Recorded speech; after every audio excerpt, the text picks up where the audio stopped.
Chicks on your APs, looking like weeds. Haven't seen Bleeding, shout out I'm bleeding. I told her I'm big like B, but she ain't believe me. See ya. Welcome back to another edition of the 1 a.m. podcast. I'm Rashad Milligan, joined here today by Jelani and RB Mo. Fellas, how are you doing? Yeah. I definitely didn't get an answer. I just no, I'm good, Raul. Man, I'm doing good, man. You know, channeling my inner Salvadorian farmer today, man. I was gonna say you look like you're on like a good vacation right now. Yeah, you know, I'm just out here on a little vibe, man. Can't let the people know the location, man. You know, so I keep the background discreet. Facts. I was about to say you should have changed the background to like the beach house or something. Yeah, they only got so many, and I ain't go look up a photo. Oh, okay. Bad. No, you don't want to give them too much. You don't want them to see the secret beach house. Right, exactly. It's like Roswell Mill. Facts. He said Roswell. Like, dang it. They found out about Roswell Mill. Same thing. Beach house, Roswell Mill, same thing. No, it's the exact same thing. Bro, I remember I went down there one time. I took a girl on a date down there. Bro, I slipped and fell and messed up my knee so bad, bro. Bro, it killed the whole vibe for me, man. Like it was like over there by like the bottom part, so it was like slipped and fell, almost fell into the water, and then like scraped up my knee horribly, bro. It was. I'm gonna lie, I don't think Roswell Mill is the best place for a date.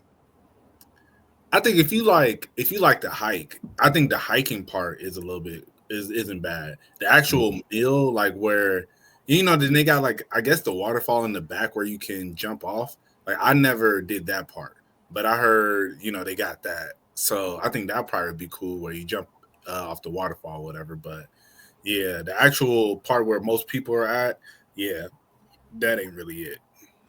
That's the type of spot y'all go to when y'all been locked in already for a little while. Yeah, I agree. I'll say that, and then definitely friend groups, like because if you slip and what I'm saying over like because it's slippery in that mud, like because it get muddy by it, everything. The closer and closer you get to that water, the slipperier it gets. If you slip, your friend's just gonna laugh, and y'all just have a good laugh.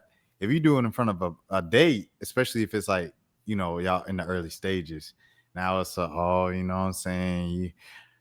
Y'all gotta act like it didn't really happen, or like she gotta, downplay it and like, no, I still respect you as a man, and she don't, you know what I'm saying? It's that whole thing. So nah, that's a fact. I ain't been up there. That's one of them things that in my early 20s that I would do. I haven't went out there since I was probably about like literally probably exactly 20, bro.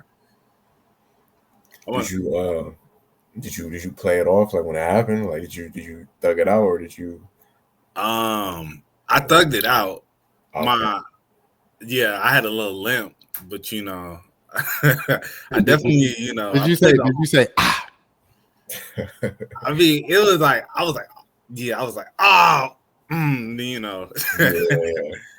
Yeah. She was like, "Oh my gosh, you okay?" Blah blah blah. And I was like, "Yeah, I'm good. It's like blood dripping down my leg, but it's all we're gonna be straight." Yeah, when dudes get around girls or around women, like it's like you develop you turn into Wolverine. Like you don't want to let nothing harm you. You can break your arm, you're just gonna play it off like it's all good. Right. You get shot, probably be like, like you okay? Yeah. We good. This is a light flesh wound, Yeah. That's my favorite meme, bro. The one of the dude at the party, and they shooting at the party, and then he's just like, is that? I feel like that like plays part into like so much in life for sure. But yeah, man.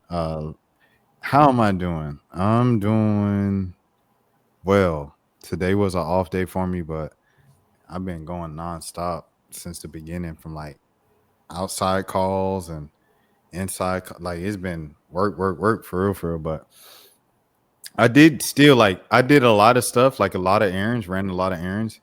Came back to the crib, came back on the streetcar. I took it for the first time to Charlie. and it was 150. So I'm like, oh yeah, I definitely about to start using this, John. And when I came back after all of that, it was still only 330. And I was like, man, like just That's imagine actually get that's done with actually the really job. fun. Oh my bad. Bro. Wait, no, go ahead, Jelani. Oh no, I was saying that's actually like being able to take a trolley to work is actually really fire, or just being able to take a trolley to the crib back and forth is Yeah, actually like really fire. yeah, no, it was real smooth. It was real smooth, but that jump was but like I said, it was 330 at the end, like of the whole time. I was like, man, like this is life like without work in the middle of the day from like taking up 8 hours and stuff. No, that's lit. Wait, so when you not to put I don't want to put your whole business out there, but like so when you go to work, do you do you just walk or do you walk in and It's a 8 minute walk. It's an 8 minute oh so walk. you don't even got to take a Uber or nothing. Yeah, I purposely moved downtown to just walk everywhere like that. That's why I Oh, that's bring my fire. That's yeah. dope. That's why I bring my car down here. Okay, for sure, for sure, for sure. Hmm. Yeah, That's tough. How was yeah. everybody's weekend? Mine was cool. I really I thought I was gonna watch college football. I didn't have no interest in any of those any of those games that they had for the first, but we got the real college football coming this weekend, so I'm definitely tapped in. Swag football disrespect. Nah, it was it was like Kansas State, Iowa State. I was like, nah, I'm cool, bro.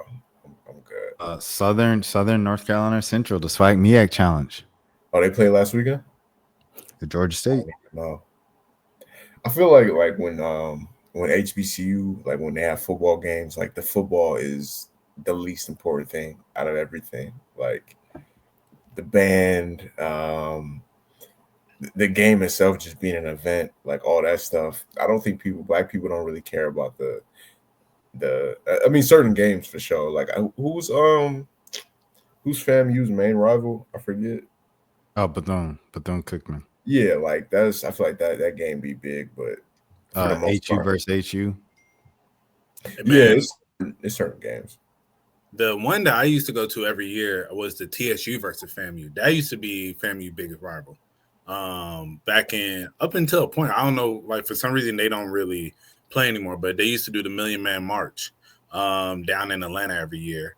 And then that would be like the classic that they would do. And cause I have a lot of family that went to TSU. So they would come down to Atlanta every year and we would go to that game.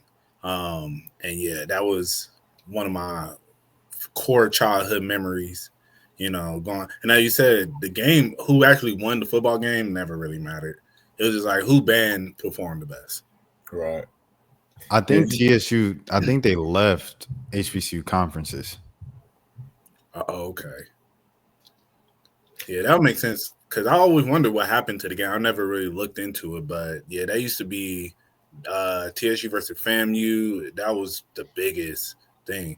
They don't really do Battle of the Bands no more. Like last time I looked it up, they were doing one out in like California. I'm like, bro, that's not They just did it this past weekend in Houston. They've been doing it in Houston the last couple of years.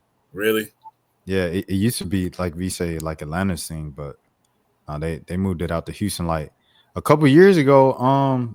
One of Takeoff's last performances was Battle of the Bands in Houston. It was Takeoff and Quavo, Mm, and they was doing Hannah Montana, and then like the bands was like moving and stuff. I was like, dang, bro, like it's crazy. All these years later, Hannah Montana still had the kids moving, bro. I was like, it was like a proud like tear or whatever watching it on YouTube. facts.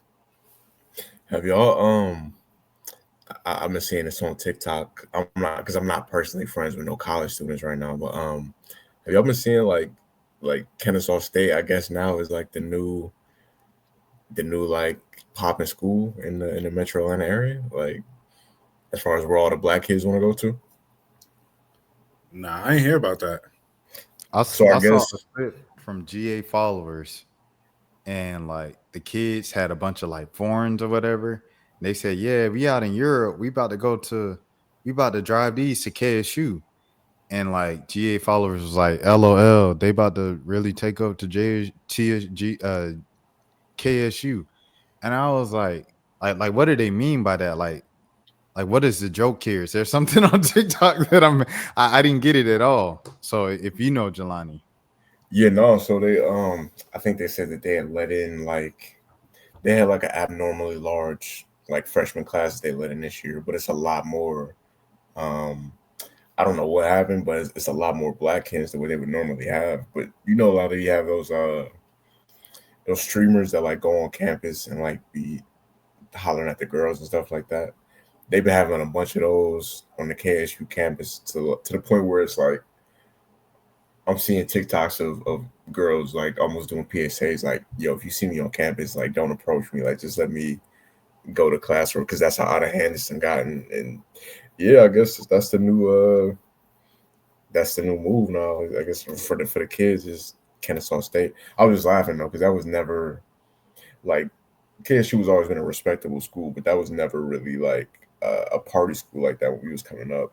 I feel like Right. Nah, for uh, real. they KSU, KSU back when it was in like middle school, early high school, it was just that small. It felt like that small little local college. And exactly. then they took over Southern Poly, and then after they took over Southern Poly, then it grew a little bit, and then yeah, I know not too long after we graduated, they went Division One, and I think that's where it just kind of been going up from there because they wasn't from them to go from where they were when we were like young and first hearing about them to be like a D1, a legit D1 school now, it just feels weird. I be looking at it. Like I remember seeing them on NCAA. I'm like, they really on NCAA. That is wild. Yeah, playing as Kennesaw State on a football game does sound like it sounds kind of crazy. I took them to they were a dynasty after I was done with them. I put them in the SEC. How did y'all do? It took some years, but the rebuild came together. Hey, as long as it worked out, that's all that matters. Nah, facts. Now, but I say right after we graduated though, KSU it was always lit. It was fun. There'll be like little functions up there to go to. But yeah, I think now that it's like a legit, they have a lot more going on up there, and they've expanded so much. And I think just in the area, there's a lot more to do in Cobb County in general now. Yeah, So, yeah, I bet it is kind of lit up there now. I mean, I had some good times at KSU. Been to a few. Uh, my boy Don used to live right next to the Marietta campus, and yeah, we used to parlay over there all the time, man. That used to be the spot. But yeah, other than that, yeah. man, It was just crazy seeing like on my TikTok they had like I just went ahead and just searched Kennesaw State after I seen it, but I was like they had videos of they having like I think it's called the Divine Nine, like all the frats, and they got them stumping on I don't even know if it's the yard over there or if it's like I think it's like it's like some big I don't know what the name of the apartment complex is, but it's like a student housing over there that they was all on the lawn. It was like, yo, it looked kind of crazy over there, but no, I'm not gonna be 30 years old popping up on campus to hang out with the youngins. I don't want to be that dude. nah, facts. We went to yeah, KSU. They always kind of been like respectable. I think since like we went to college. Because I went there my freshman year of school to visit Julian and stuff like that. And we went to the dining hall and everything. It was nicely built. Everything was set up. The campus looked nice. And by the time I was a senior, we went over there another time. Like you know how like when you go to when you go to school in Atlanta, like you eventually like you might be in a group that has an event at KSU at some of the other Atlanta schools. So I just ended up at KSU a couple other times before I graduated. And it was developing. Like the gym is real nice student gym over there, a rec center and stuff. It became like a full-fledged campus by the time we graduated. And then like most of the football team went D1. um yeah, really KSU was just where was I was trying to think of where I was gonna go, like of like when KSU grew and stuff. I don't know. The basketball team became fire that one year. Rest in peace to Coach Amir Abdul Rahim. He really coached them boys to the NCAA tournament, and they beat Rutgers like the year that they had them two kids from Cobb. Well, the one kid from Cobb, Ace Bailey, and Dylan Harper, the number 2 pick this year. They beat them boys, and they came down to KSU. So that was a moment. KSU just had a lot of moments, especially in basketball. And yeah. I felt like I was trying to think of something with that. Oh yeah, it's just far. Like it's far in Cobb. I remember another line with Randy from Larry League. Shout out to Randy from Larry League, Randy Provolone. And he had a line on like Zelda Dottie's was the song. And he said, got a F in 2.5.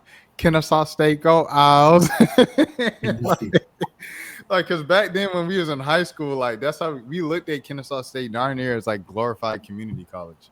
So to see it go from that to like night school to respectable college, like is pretty cool to see. Oh, and then I also went to KSU right after I graduated.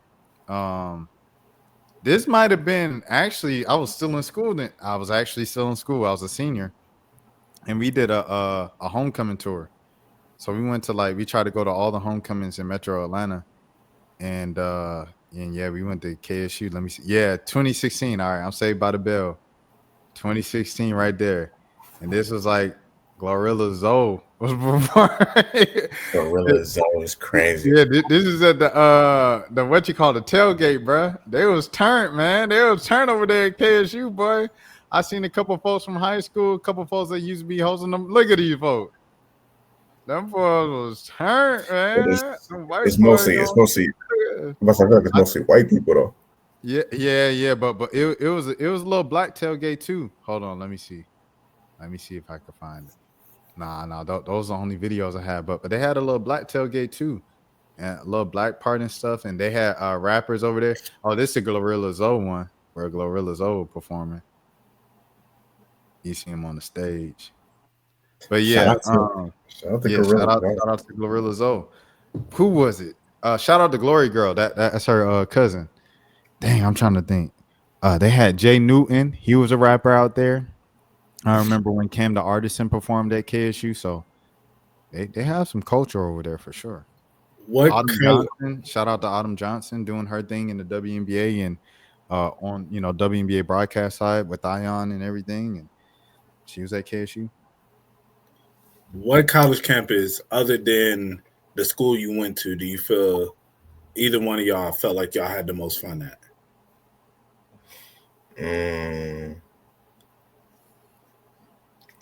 Honestly, probably like we had like a little.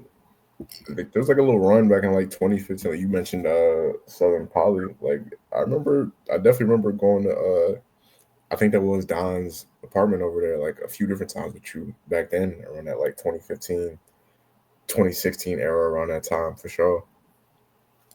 Yeah.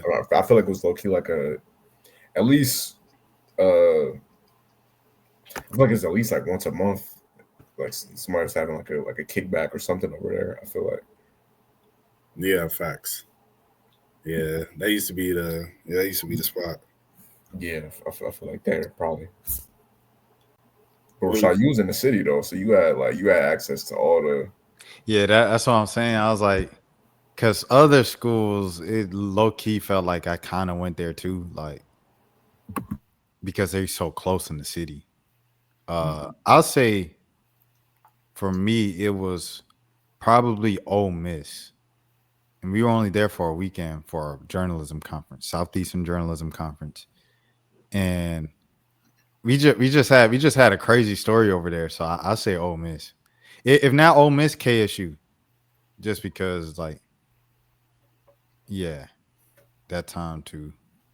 But I never really had no crazy nights or crazy experiences at the AUC for real. Like AUC, every time I was there, it was chill. Or it was for an event, and I was kind of in and out. After the event, I go home.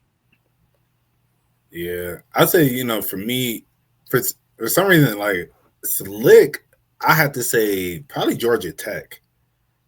Like I had a couple of homeboys, like Oh, Cravante. yeah. I don't go over there. Yeah, yeah. Georgia, yeah. I had some good times at Georgia Tech because I had we knew somebody that played on the football team, so like kicking with him a couple of times, and then I had a homeboy who was, I want to say he was an alpha for Tech. So I went to a few alpha functions, and bro, it's like back in college, the people in fraternities, the fraternities used to get all the love, you know. So you went to a fraternity event, and I used to hate going to fraternity events unless I knew, like, I had a direct connection with people there. And but if you go to like an event and you pretty much cool with all the, like, how cool with like the alphas and stuff, so I was able to kind of get like a little bit more access than a normal person, where like I got a lot of love. Bruh, them parties used to be fun as heck, bruh. Like, but as I said, it's only because I'm connected. So, it's like behind the scenes stuff where they grilling and able to do this, that, and the other. They'll be like, all right, no, he good, stuff like that. So that made it fun. But yeah, if I wasn't like, and I went to a couple alpha parties with Peter, he was the president of the alpha down at Southern. And it's like stuff like that, always great times. I'm like, bro, if I wouldn't have no direct connection, bro, them parties used to be so trash. Cause it's just, you just another one in the crowd, and the girls ain't there for. And if you ain't in a fraternity in at that moment, or you connected with somebody, bro, they do not care Yeah, about nothing. I was about to say, maybe that was my problem in college. Like maybe I just wasn't, Nah, man, bro, they used to be so trash, bro. Like you go to like a fraternity thing, and they over there stepping through all the good songs. You be in the middle of a twerk, and next thing you know, they coming through with a line. Then next thing you know, the girls start doing all their little stuff with it, and it's like you like, bruh. And if you break, if you try and get in between, like I ain't gonna hold you. There was a couple times I was like, bro, I'm about to risk this, bro, because y'all pissing me off.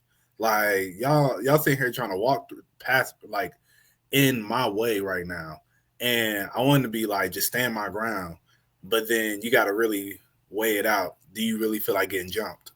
So but, Yeah, I remember when I was at Jacksonville State. That was like the first, because I never even really thought about like that they do that at parties until I got to college, and it wasn't even a frat party. It was just like a regular school event out of nowhere, and they start stepping through the party. I'm like, bro, like I don't know. For some reason, when I thought about the fraternity people, I thought they just did that like at their own events or just on a yard and stuff like that. No, they will literally be at, it could be like a random apartment party, and they would just break out. do that in a club.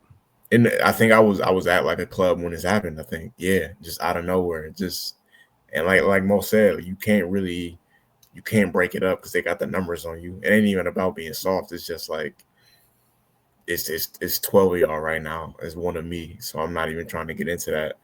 You know what I'm saying? But yeah, that's if you were a college student and you're a football player or you're in a frat, those is like, it's like cheat, or a basketball player, just a star athlete in general. Um, those are like cheat codes right there for sure.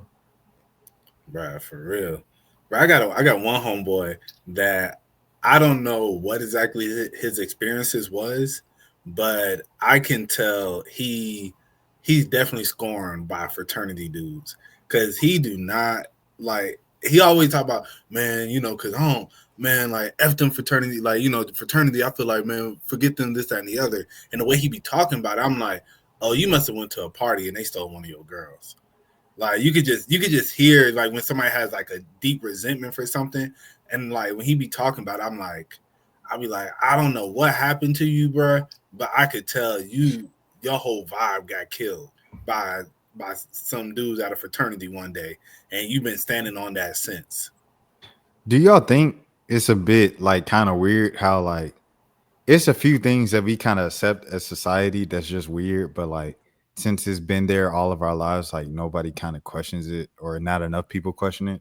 I think like the first one that someone pointed out was like the fact that managers in baseball, like the coaches, wear uniforms, full uniforms, like the players. Like nobody thinks that's weird. Like imagine in basketball, like if you just came out in like basketball shorts and a jersey, like a sleeveless jersey, and was like time, like no one would take you seriously. Like that's crazy. And then it's like I think the fact that fraternities are kind of like educated gangs, and like it's just an accepted thing. Like because isn't it crazy? Like what's gonna happen if you break up the line? You're gonna get jumped. Doesn't that sound like a dang gang? Like it's like the same thing. You disrespect a gang, you get jumped or something worse. But usually you get jumped. No, it is kind of crazy when you think about it because it's like, what are we really like? What is your outside of the fact that you like these are your peoples or whatever? Like, what is your real attachment to like Greek culture in general when you really think about it? Like the whole idea of it is kind of, and I don't even want to sit here and act like I'm informed enough to fully know the history of like Black Greek culture, but some of the standards and practices as far as like how much it takes to get into, and you got to pay dues, and it's a lot that goes into it. It's kind of weird when you break it down. No, facts. One of the reason that I never wanted to join a fraternity was just hearing some of the stories because I know going through the process where you got these people that like your um I can't remember the word exactly for like the people that come before you, not your LBs, not your line brothers, Oh, but okay, I was about to say your bigs. yeah, I think so. Like your bigs, not the line brothers that you actually go through the line with, but the ones that come before you that kind of got to put you through the ringer. And hearing some of the stories of what some of the people that I was around had to go through to get in. Like I had a homeboy who they took his car, and like they would take his car on the regular, end up crashing his car, and then he had to pay for the damages. Like they didn't pay for it. Like right there, I'm done. Like I'm about to crash out on y'all. I'm gonna just keep it a buck. Or I had another homeboy who it was that joined the white fraternity, and he was telling me about, and this was all like stuff that during my freshman year that I'm seeing them go through, hearing their experiences. And he was just talking about how they treated him like crap.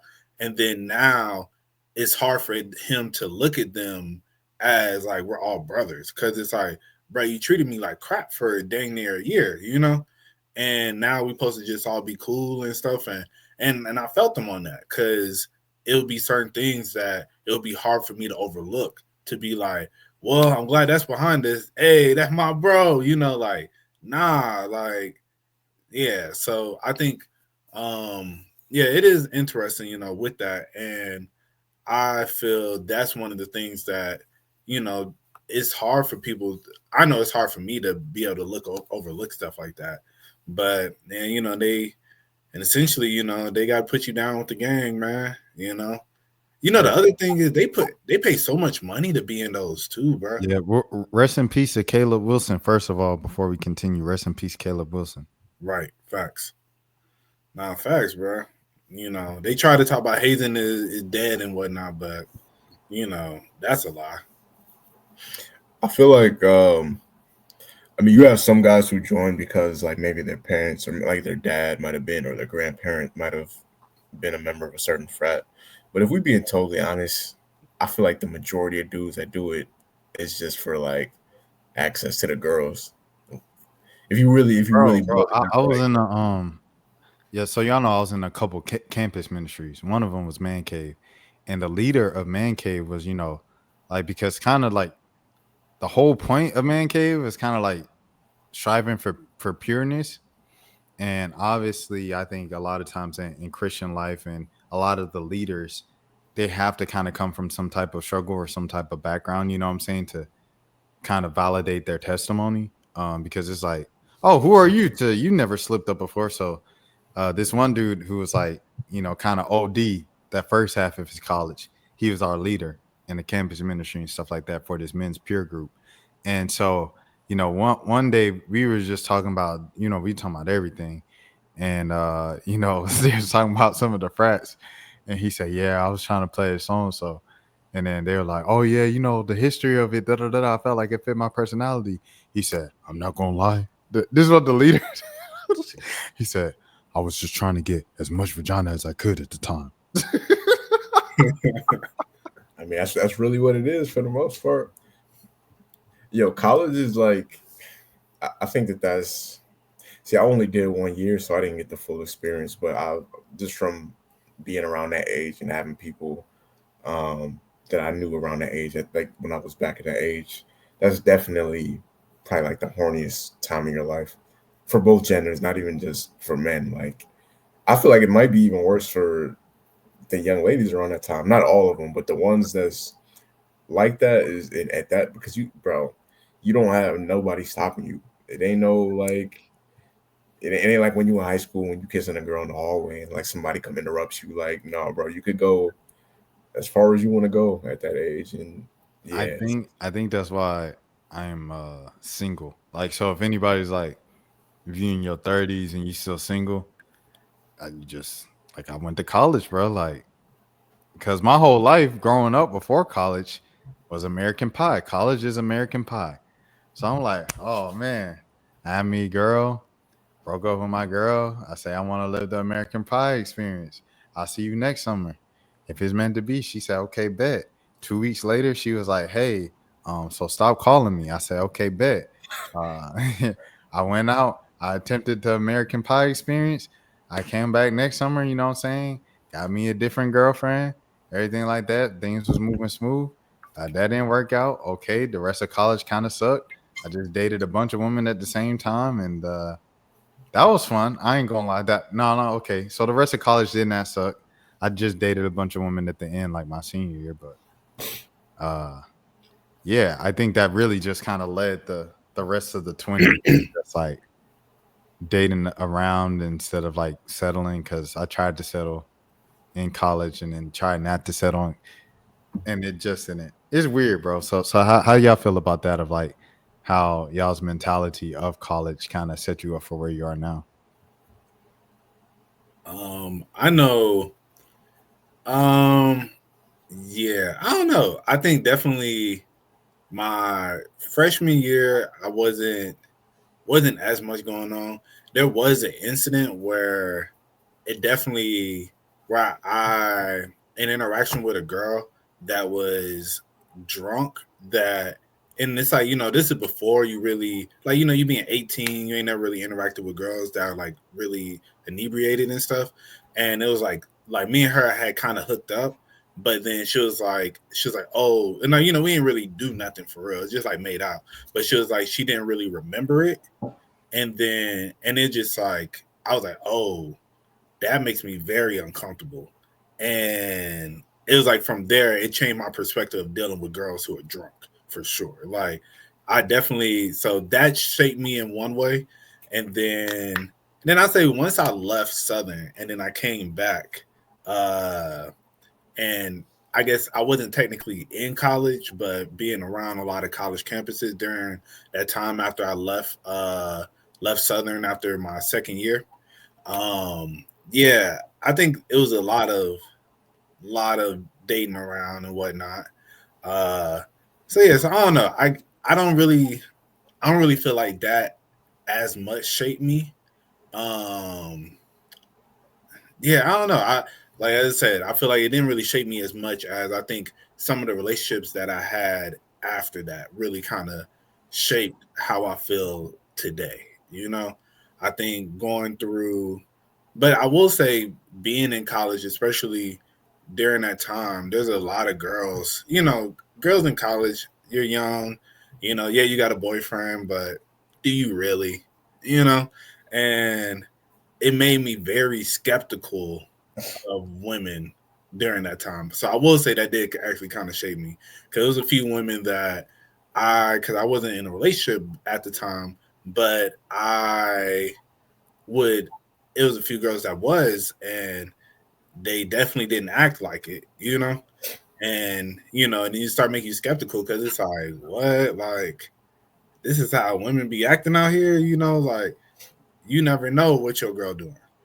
So yeah, I'm gonna be honest. I feel like I saw I feel like I saw some like treacherous shit in high school. I don't know. Can we curse it? I think we can. I'm not sure. Yeah, it's 34 minutes. Yeah. I feel like I saw so much treacherous stuff in high school that like by the time I got to college, I feel like I was already desensitized. And maybe our high school was just like especially horny. But I just feel like there was a lot of there's just a lot of wild stuff going on in our school that by the time I got to high school, even with me personally, like by the time I got to college, I was already, it took me like a few years till I was maybe like 23, 24 to have like a more, I would never consider myself a feminist or anything like that, but to have like a more positive understanding image on like relationships and women and things like that. I feel like college, high school kind of corrupted me a little bit. And then early 20s, even though I wasn't in college, like Mo said, you see, certain stories, you hear about certain things happen to certain dudes. It's like, oh man, it's sketchy out here. But by the time I got to be like 24, 25, I was like more understanding of certain situations when it comes to women. Yeah, yeah, man. You know, those early 20s, man. It's especially the difference between now and then. You know, dealing with women, you can, especially being back out into the dating scene. Man, I had like over the weekend, I was kicking it with one of my homegirls, and she's 26, and just realizing the difference between the age kind of gaps now. You know, I used to think before, I think around when I was 29, I was like, long as she can drink, like she go to a bar, 21 is good enough, But and honestly, that's like, I used to think that in my latter 20s. But now I'm like, I don't want no girl under 25, 26 for real, because it's I don't know, it's different, bro. It's seeing how they move and I don't know, I just feel like there's a certain level of maturity there as well that I'm realizing that I'll rather interact with than because she's 26, some of her homegirls are like 24, 25-ish, so it's like interact with all them. It was fun. Like I had a great time with all them and everything, but at the same time, it made me realize I was like, man, I don't think this vibe is for me, man. Like, I guess we getting older, and I can feel it now. I'm like, I don't want the with how some of these women, and I think some of the stuff they be talking about that they like when people I be seeing the stuff about, oh, like what is that? Good Luck Charlie. Like, oh my gosh, Good Luck Charlie is in high school. I'm like, bro, I was in high school when that came out, bro. you know that ain't for me. Like, you looking at Good Luck Charlie, like, oh my gosh, she's like an adult now. It's like, yeah, or she's a teenager. I think you might be just a little too young for me. I don't know. No, I ain't gonna lie. When I saw Good Luck Charlie now, I was like, dang, bro. Yeah, see, like you'll date like a 20, 21, 22-year old. She'll say something like, yeah, I was in elementary school when Phineas and Ferb came out. Yeah, Like, yeah, bro, what? Like, yeah. I was, Them be the ones. Them be the yeah, ones. like, When I you say was something like, I was in middle school when this happened, they be like, dang. I be like, what you mean, dang? Like, I was talking to shout out Lareezy I heard today, and we were talking about Tyler the Creator. Because, he said the turning point in his music career of how you view rap was Call Me If You Get Lost. And then at first, when I first heard that, I was like, is he serious? And then I thought about it, I was like, oh, he's 20. That album came out when he was like 16. So I asked him about it today. He said, yeah, the album came out when I was like 16, I guess. But I didn't hear it until I was 17. And then he said I listened to it because Young Boy was on it. And so I listened to the Young Boy song. I said, oh, he's sliding. And then I was like, let me listen to the whole album. And that was his introduction to Tyler Creator. And I said, my introduction to Tyler Creator was also at the age of 15. And I said, I'm 30 now. He said, dang. So it's just funny how that always happens. And stuff. yeah, no, you gotta also, like, once you get to be like 28, 29, 30, like, you gotta actually start thinking about like if I get this girl pregnant, like what is it gonna look like? Like if you 30 and you, because I'm not judging nobody for anything. I understand it's some fine 21, 22, 23-year olds out here, but like if you 30 and you get a 21, 22-year-old pregnant, what does that baby shower look like? Like how awkward is that gonna be? You know, if y'all not a couple, like if y'all like, yeah, we're gonna raise the baby together or whatever, but we're gonna go our separate ways, like that can make for a very awkward situation at your baby shower. That's a fact. Then Yeah. Jay-Z popped out with Beyonce, her 21st birthday. Yeah, but I feel like that was such a different era, like early 2000s. That was still the era when, like, I'm not saying it was acceptable. We talked about it on here before too, but like that was still the era when like a 23-year-old might go to prom with an 18-year-old and like nobody's getting arrested. It's just like it is what it is. I don't know how they know each other, but you know that was like a different time in society. Nah, facts. I ain't gonna lie though. Hey, I did say, there's a few girls that like, that are bad. If you Beyonce bad, I could overlook it. I might stoop down to about 22. Hey, it's you know what I'm saying? I feel like it's some people, if you made particular songs that might have banged on TikTok, you know what I mean? I know exactly what you're talking about. I do. I was gonna say I got my homegirl that's 26. She got a friend that she's 24. They ain't gonna hear this. And yeah, I ain't gonna hold you. I'm plotting on that one. She's a very cool girl, and like she is younger, but she's very mature for her age. Like just talking with her and everything. I was like, bruh, I'm contemplating shooting my shot at that one. But yeah, the rest of the girls, I'll be like, nah. But it'd be like certain ones that like, bruh, they bad and they mature, then you can probably overlook it. But as I said, for the most part, though, I think in general, I don't want to entertain nothing that's around that age. 30 and 24 ain't bad though. I feel like 24 is probably the very 24, 23 would probably be like the youngest I'd go for real. Yeah, it used to be 22 for me, but yeah, it's not. I feel like a I don't 70. know. I feel like if she looked good enough, if she graduated and she got a job, you know what I mean? Like she already started her career, she graduated, and she 22. I'm at least, and she looked good enough. I'm at least, hey, let's talk for a little bit. If the talks is like just so far, then at that point, I'm gonna be like, okay, I'm tapping out. And I say this because, obviously I ain't no Drizzy, but I definitely That's I feel crazy. like out of us three, am like kind of I have the history with the youngest. You know what I'm saying? I usually, Don't I'm say saying I have a history with younger and things of that sort. It's all legal. No, okay, I was gonna say it. Don't say it like that. Yeah, Make yeah, it yeah, clear. yeah. Yeah. It's all legal, but in the legal world, I usually, I have tended younger sometimes. You know what I'm saying? So, uh, that's what I say. I say I'll always give it like, okay, we'll entertain it. I'll keep an open ear out to it. Woo, woo. But if the conversations are just two different worlds, and it's two different worlds. Because you could talk to a 28-year-old who went back to school, and the conversation would be a bit different. Nah, facts. Yeah.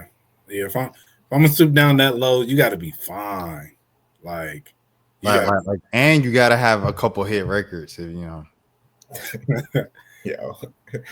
Right. Nah, facts though. Speaking of, I was gonna try to transition. I can't even find a segue. I was gonna try to transition to the little baby topic, but I don't even know how to segue that one. I don't even really pull want. it up. I'll pull it up. I'll pull it up. Yeah, I don't even want to dive into it too much. Yeah. That's cool. That's we are grown men who pay bills at the end of the day, so we do have to have some type of like kind of standard and respect for ourselves here. No, However, yeah, this my is bad, a bro. podcast, and we will, I guess, speak on this real quick. Like I said, I didn't care about this. I didn't care about the Young Thug a snitch. I didn't care about either one of them things. But this is my first time looking at it today.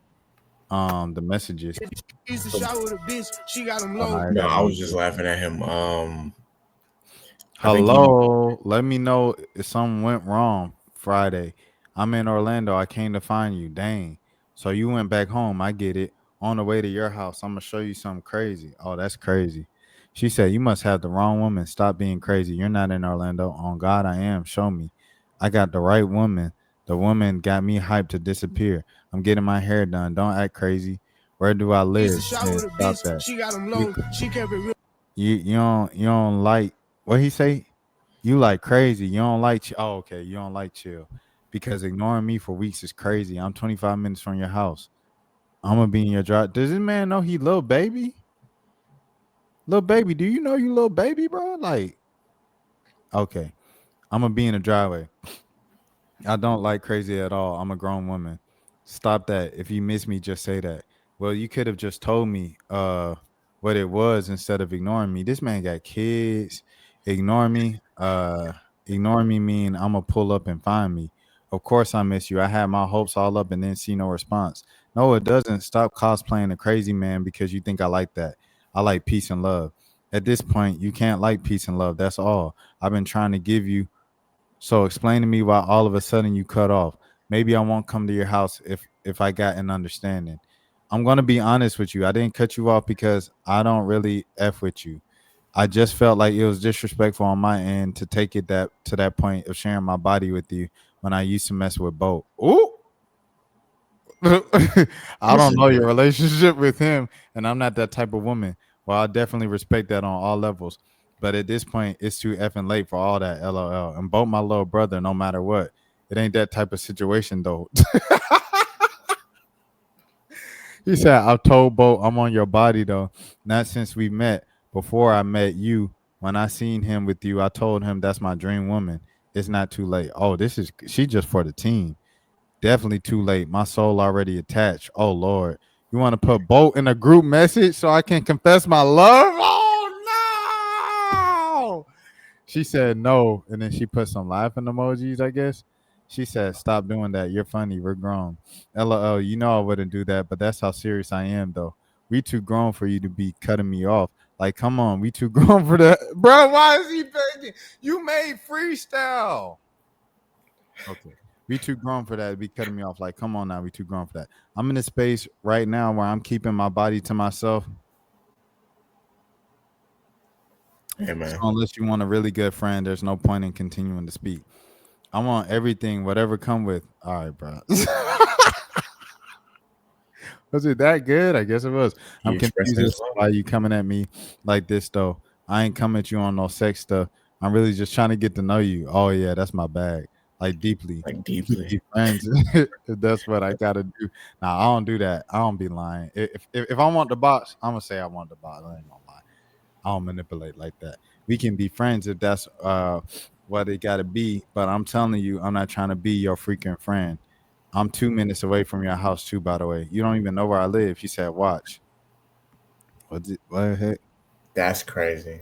She said, You watch. don't know where I live. I Watch. hope your people's not there. She said, what people's? And then she said it's been 2 minutes. Okay. So is that it? That's the whole message. Oh, well, it's some more. Dang, where is that? Oh, is this boat? I don't even. Oh yeah. He screen. Yeah, she screenshotted both of them. I think. Yeah, Okay. I didn't read those ones, but I saw the little baby one. It's my first time reading this.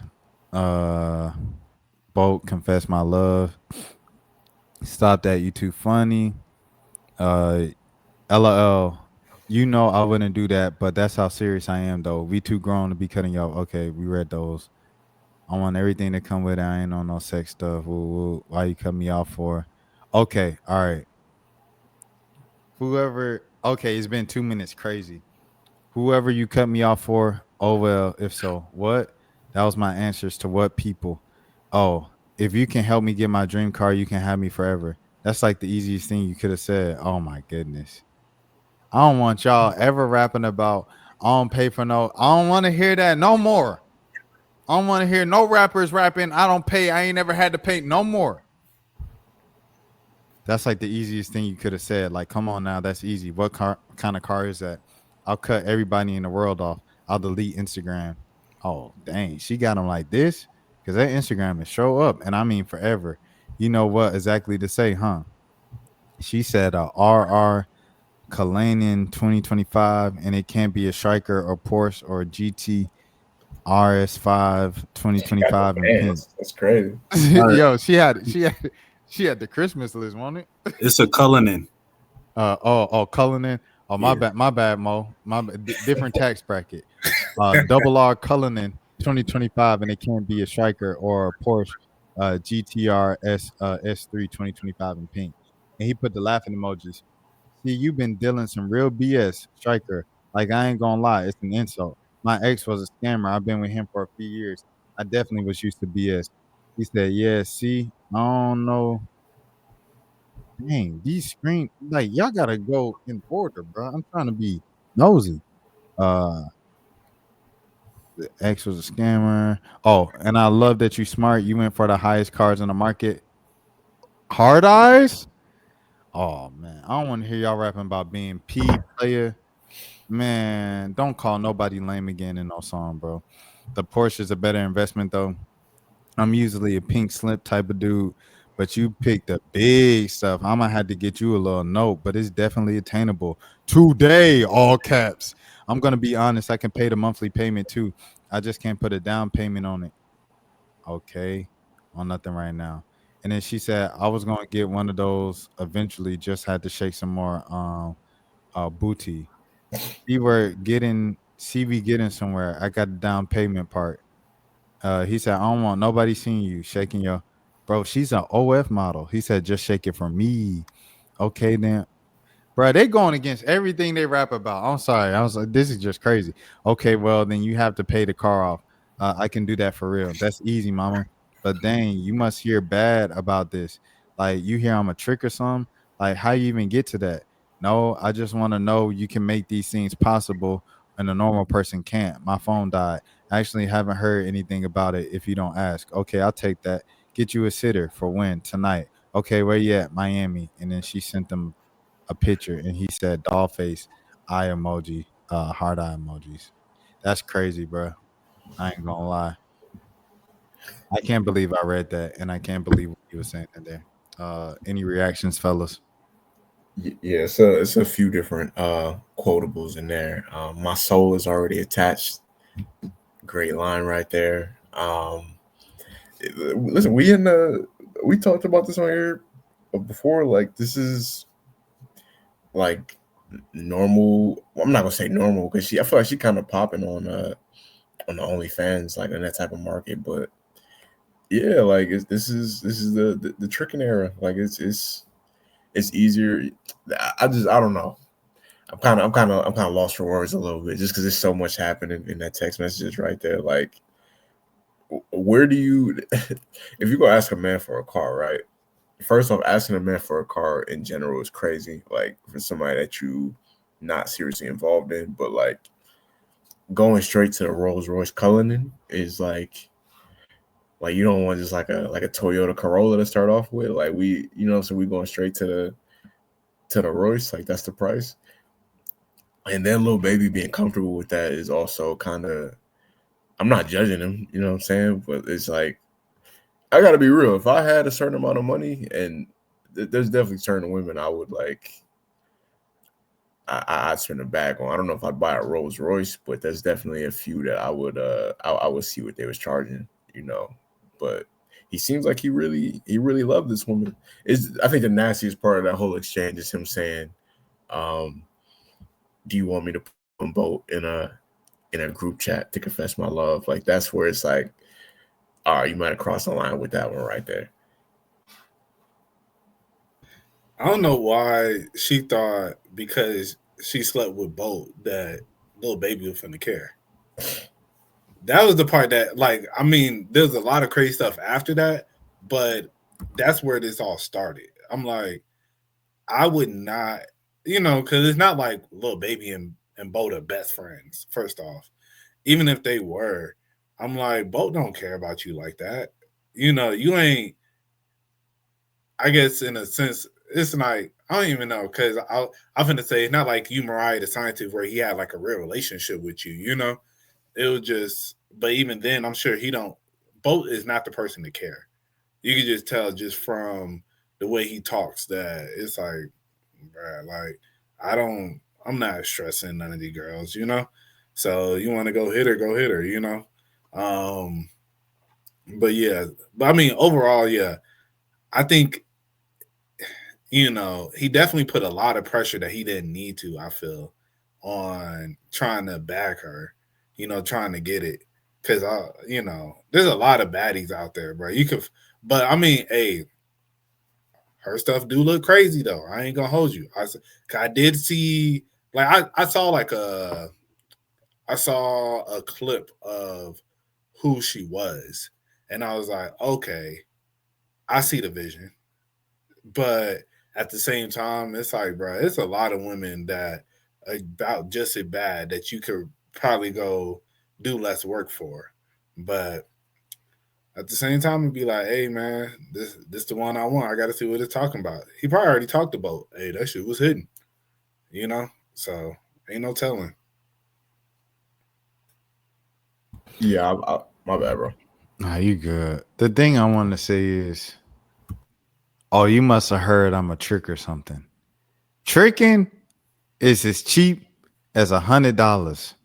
Tricking is as cheap as $40. A car note, a down payment on a new car. I don't want to hear y'all talking about no tricks ever again. I want to hear y'all talking about y'all ain't keeping the P. I don't want to hear y'all talking about I ain't never had to pay for it. She give it to me easily on the platter. I don't want to hear none of them lines no more. It's the same way we was talking about J. Cole when J. Cole say I'm the best rapper hands down. I flick a rapper with my hand like a fun of this and that. And we said, shut up, J. Cole. You backed out from the battle. Every man that rap about getting it easily and she give it to him and you had to pay for it and I got it for free. I don't want to hear them lines no more. I mean, there are still some women that will just give it up to Lil Baby, but I mean, at the same time, Lil Baby ain't never said he don't be tricking. He just said he be tricking in different ways. Like I think one of his most notable lines about tricking is talking about, "I buy you a business," you know, stuff like that, where he's like, "I get you pink slips," and this is he living up to his raps right now. You feel me? He definitely he said, "I'll get that pink slip. It ain't nothing." So My bad. I just wanted to also say the thing about the Jada. Like I understand why Jada would be so upset about Lil Baby and stuff. Like, because not only was he cheat, like look how much effort he puts into cheating. Like this is a lot of effort, and then this probably way after he's single.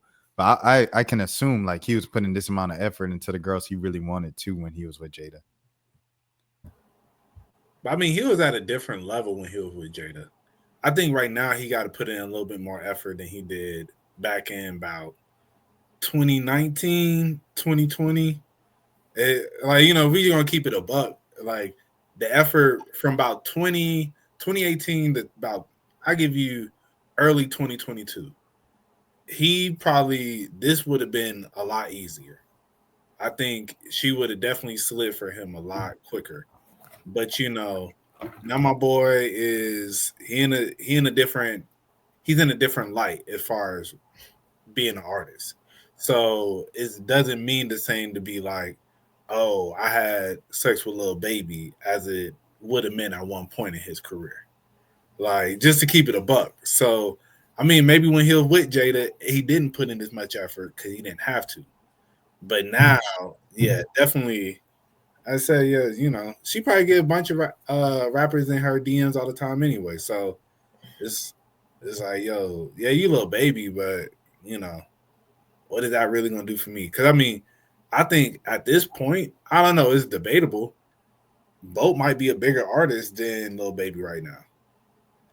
So, like, that's why I don't know. Like, I think I see more about Boat on a day to day, and I don't know. And I think his music is constantly growing as opposed to Lil Baby. I feel right now I don't know, they always talk about how he's on a decline. That's what I mainly hear about Lil Baby and his rap career, how his career is on a decline, as opposed to Boat has constantly been elevating. And people feel like he's on a run right now. because he do make a lot of good songs. I rock with Boat more than I ever did previously. So I don't know. It's tough. It's tough to say. I don't know if he finna Boat ain't finna headline no tours like no big arena tours like Lil Baby. I don't even know if Lil Baby gonna really sell out a full arena these days. He'll do it in like a few major cities, but it ain't gonna be the same. I mean, like you said, she probably does have athletes and rappers in her DM all the time, so she probably used to it. But at the same time, there's like, bro, there's so many beautiful women out here that only got like 2, 3, 4, 5,000 followers that would fuck a rapper much less famous and successful than Lil Baby. Like women be excited to fuck, I ain't gonna name a rapper, but women be excited to fuck like local underground rappers that be popping, you know what I'm saying? So like I feel like Lil Baby could probably slide up in a lot of these women's DMs that's not as, you know, that wouldn't be as used to that lifestyle and would be able to more times than not be able to do his thing probably without having to buy a Rolls Royce, you know. But But I think the reason why you go to the popping girls is because like you would assume the popping girls they kind of a little more used to that lifestyle, so they won't be so quick to expose you like as a as a popping artist with a girl who isn't popping. Say she got a couple thousand, the same girls you were describing, not even a couple thousand. Say it's just a couple hundred. She still be quick to, what I'm saying, post on her story like, oh, look who is in my, she'll even post you looking at her story, you know. So I think that's the point of going to like the more popping girls and stuff like that. The girls who already have a platform and are famous and stuff. in theory, I get what you're saying, but I don't know. I mean, to each his own. If the heart wants what the heart wants. So if that's, she not ugly at all. She bad, but it's like, bruh, do you, especially in Atlanta, dog, like, you could, bro, Lil Baby could go to like, it'd be beautiful women at like Publix in Atlanta. You know what I'm saying? Like Whole Foods. He could literally just walk in and like, bro, I feel like he could just clean up, in real life. I don't know if this would be the route that I would go, but it's not my money. It's not my so, if that's what he on, that's what he on, I guess. It was just some nasty lines in there as far as the dialogue. But hey, shout out to the OF models. Yeah, shout out to them, man. They still, they making it happen. Yeah, I OF think models, new rappers. That was a joke. I'm sorry. It's like, OF models are new rappers. the streamer joke. Are streamers the new rappers? Are OF models? OF models be making more than the rappers sometimes. Sometimes, and only some. Like I think OF is a facade. OF is darn near like Stake, bro, and Stake like the gambling site because it's like you see so many girls who are like millionaires and like rich off of OF. And it's like most of y'all on OF are not gonna become it. Like you gotta. That's why we was talking to Mo and I was talking about the whole Ben thing where he was like kind of managing quote unquote OF models. Low key, it is kind of difficult to break through the industry because just like everything else, it's like a saturated space. So everybody's on there. So it's like what's gonna make you stand out from these other 100,000 women who also posted today? Yeah, you kind of had to catch that wave like 2019, 2020, somewhere around there. Really, the 2020, like 2021. I think those 2 years of because when everybody was inside in COVID, you getting all that STEMI money, and people getting them unemployment checks. All you doing is sitting in the crib. Yeah, that's when it was going crazy. I But know, but I know girls who were doing it back then and doing it since before then and still only made, what I'm saying, a certain amount of money where they still needed the job, still needed to go to school. You know what I'm saying? And they had like a few thousand followers, and I know people who is now they growing and everything like that. They got a lot of mad followers, 50,000, 100,000. And you know what I'm saying? They still need some help. You know what I'm saying? So Yeah, I mean, but that's why, you know, as we were talking about with the whole Ben situation, it was crazy, you know, because he was low key pimping them girls, but just even in realistically in prostitution, that's why you have a pimp to kind of. There's a reason these girls have pimps, you know. It's not only for protection, but you know, it helped them get their clientele and guide them and everything to get to a certain point where they can produce money, you know. It also is, you know, like I'm not condoning pimping.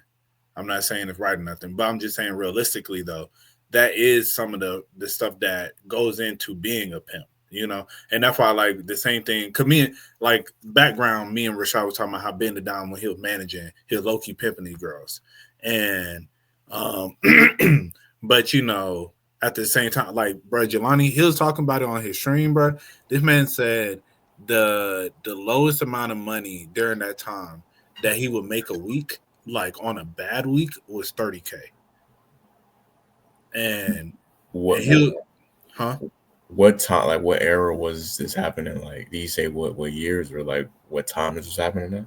I guess like yeah, like 2020, 2021. I think from like you around I don't know exactly. Uh you want me to play it? yeah, you can go ahead. I stopped managing was because I felt like it was just like unethical at the end of the day. And I battle with myself sometimes because I'd be like, nigga, you got some couple M's out there, then you quit like a scripper. Like, you know how some of them scrippers be like, I'm gonna dance for a little bit, then stop. Well, bitch, your ass is out there and you did it.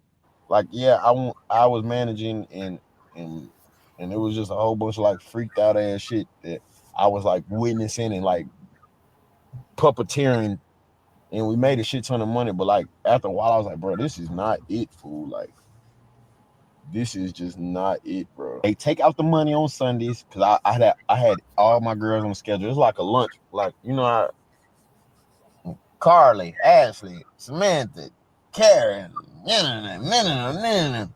On Sunday they take out the bread. On Tuesday it hit. Every Tuesday I'm making at least 30K at minimum. 30 to 60K every Tuesday. And then if I'm getting new girls, a new fine little shit might pop off. She my new star pupil. Then another one, then the other one then got jealous. Oh hell, why is you always with her? And I gotta take her to dinner. I gotta make sure they happy, man. You used to do that with me, bitch. Your money ain't hitting like her. Let's figure it out. Like a good pep coach. That's how it all started. 6 months, 8 months in, the bitch done ran up 800,000. I don't see like what you do. Like I'm putting in all the work, I'm getting fucked all the time, and what are you doing? Bitch, I'm the one put you on. Yeah, but I'm the one having to do this all every day, blowjobs and fucking JOI. JOI means jack off instructional, chat. Just if y'all don't know that. Just so y'all know. I'm out the game, chat. I'm just letting y'all know what this is because it's all coming back right now. But they be like, I'm the one that's doing all bitch, who put you on? I don't want our business to go in if bitch, you about to scratch me out. Bitch, don't make me come get you, cause I come get you. And then I found myself being somebody I didn't want to be, man. I didn't want to be. Yeah, I mean that sounds it's legal, I guess, but that does sound like pimping and prostitution, you know, just as a concept. But he was saying that the way he was getting the girls on was like he popped off the first girl, and then from there, she would collab with another girl, and then they just had them like constantly collabing, so that it's now they're like one is like the smaller one is now receiving, you know, the views from the bigger ones like fan base, and you know, constantly growing each one, and now they're all making money.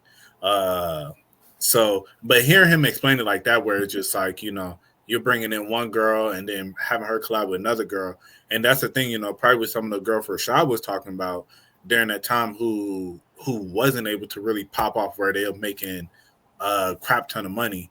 It's probably like they more just probably just stayed to them, did stuff by themselves, and ain't no telling how deep they wanted to get into the content, because a lot of girls they made the OnlyFans, but it was like, all right, where are you? How deep are you trying to get into this? Because you gotta really somewhat promote yourself, because people ain't. Well, I don't know exactly how OnlyFans work, but I'm assuming they can't just find you.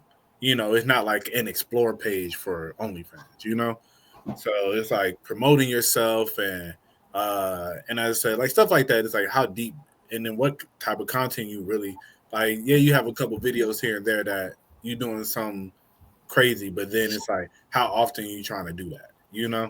So but yeah, man. But I don't know. It's crazy, but yeah, them OF girls.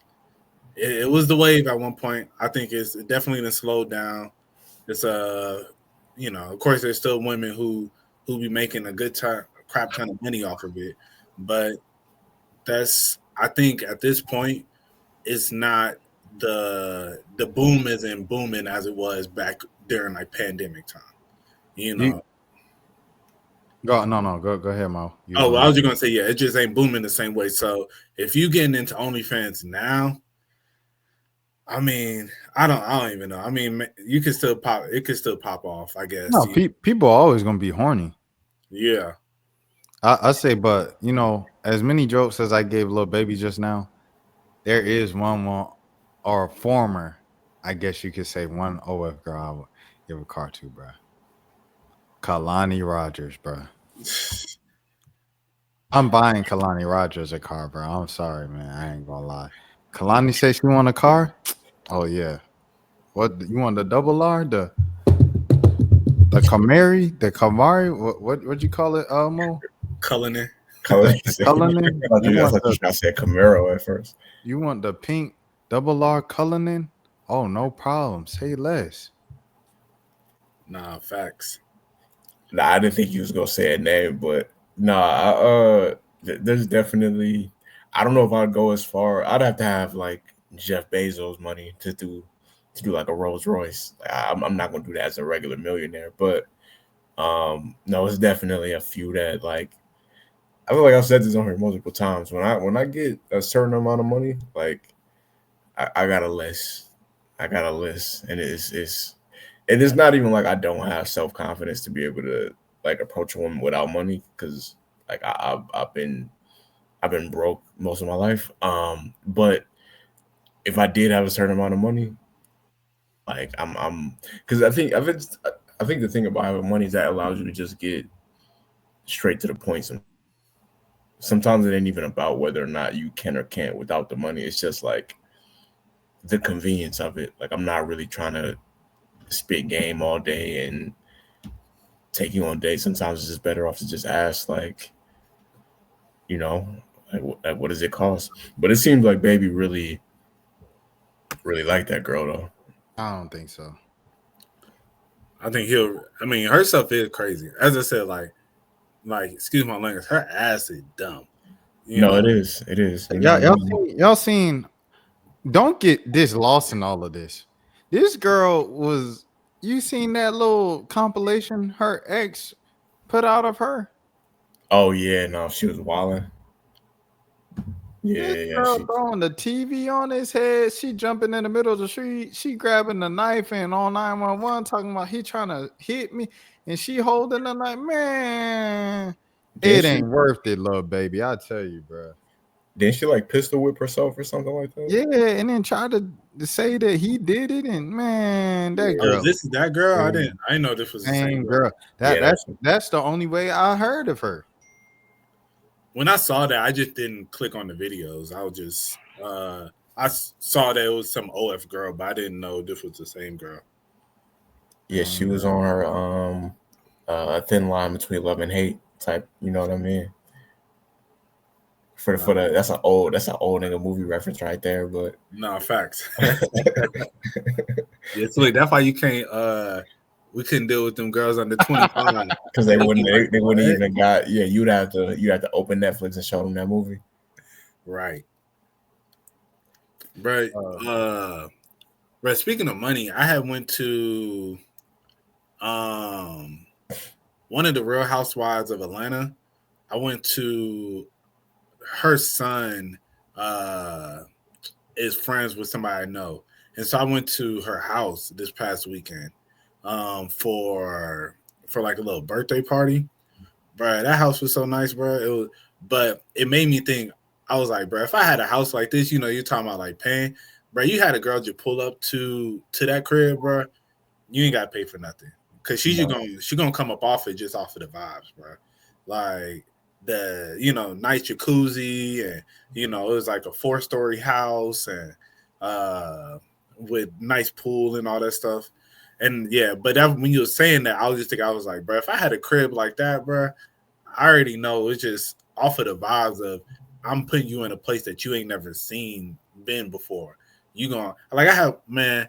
It's funny. I had a homegirl that I know that I was there with, and man, old girl was in there acting unusual, in there doing things she ain't never did before, and yeah, going MIA. Like she usually be like chilling, but yeah, she found the right one and was in there doing some things that I was like, oh my gosh, I know you was on this type of time. But as I said, I think it was just the crib. You sitting here by the you got the nice little classic Azul little tables in the middle of the pool. You got the jacuzzi running. It's like, I guess why not? But hey, but that's what I'm saying. You get to a certain level. I think it's like with certain girls, you ain't gonna really have to.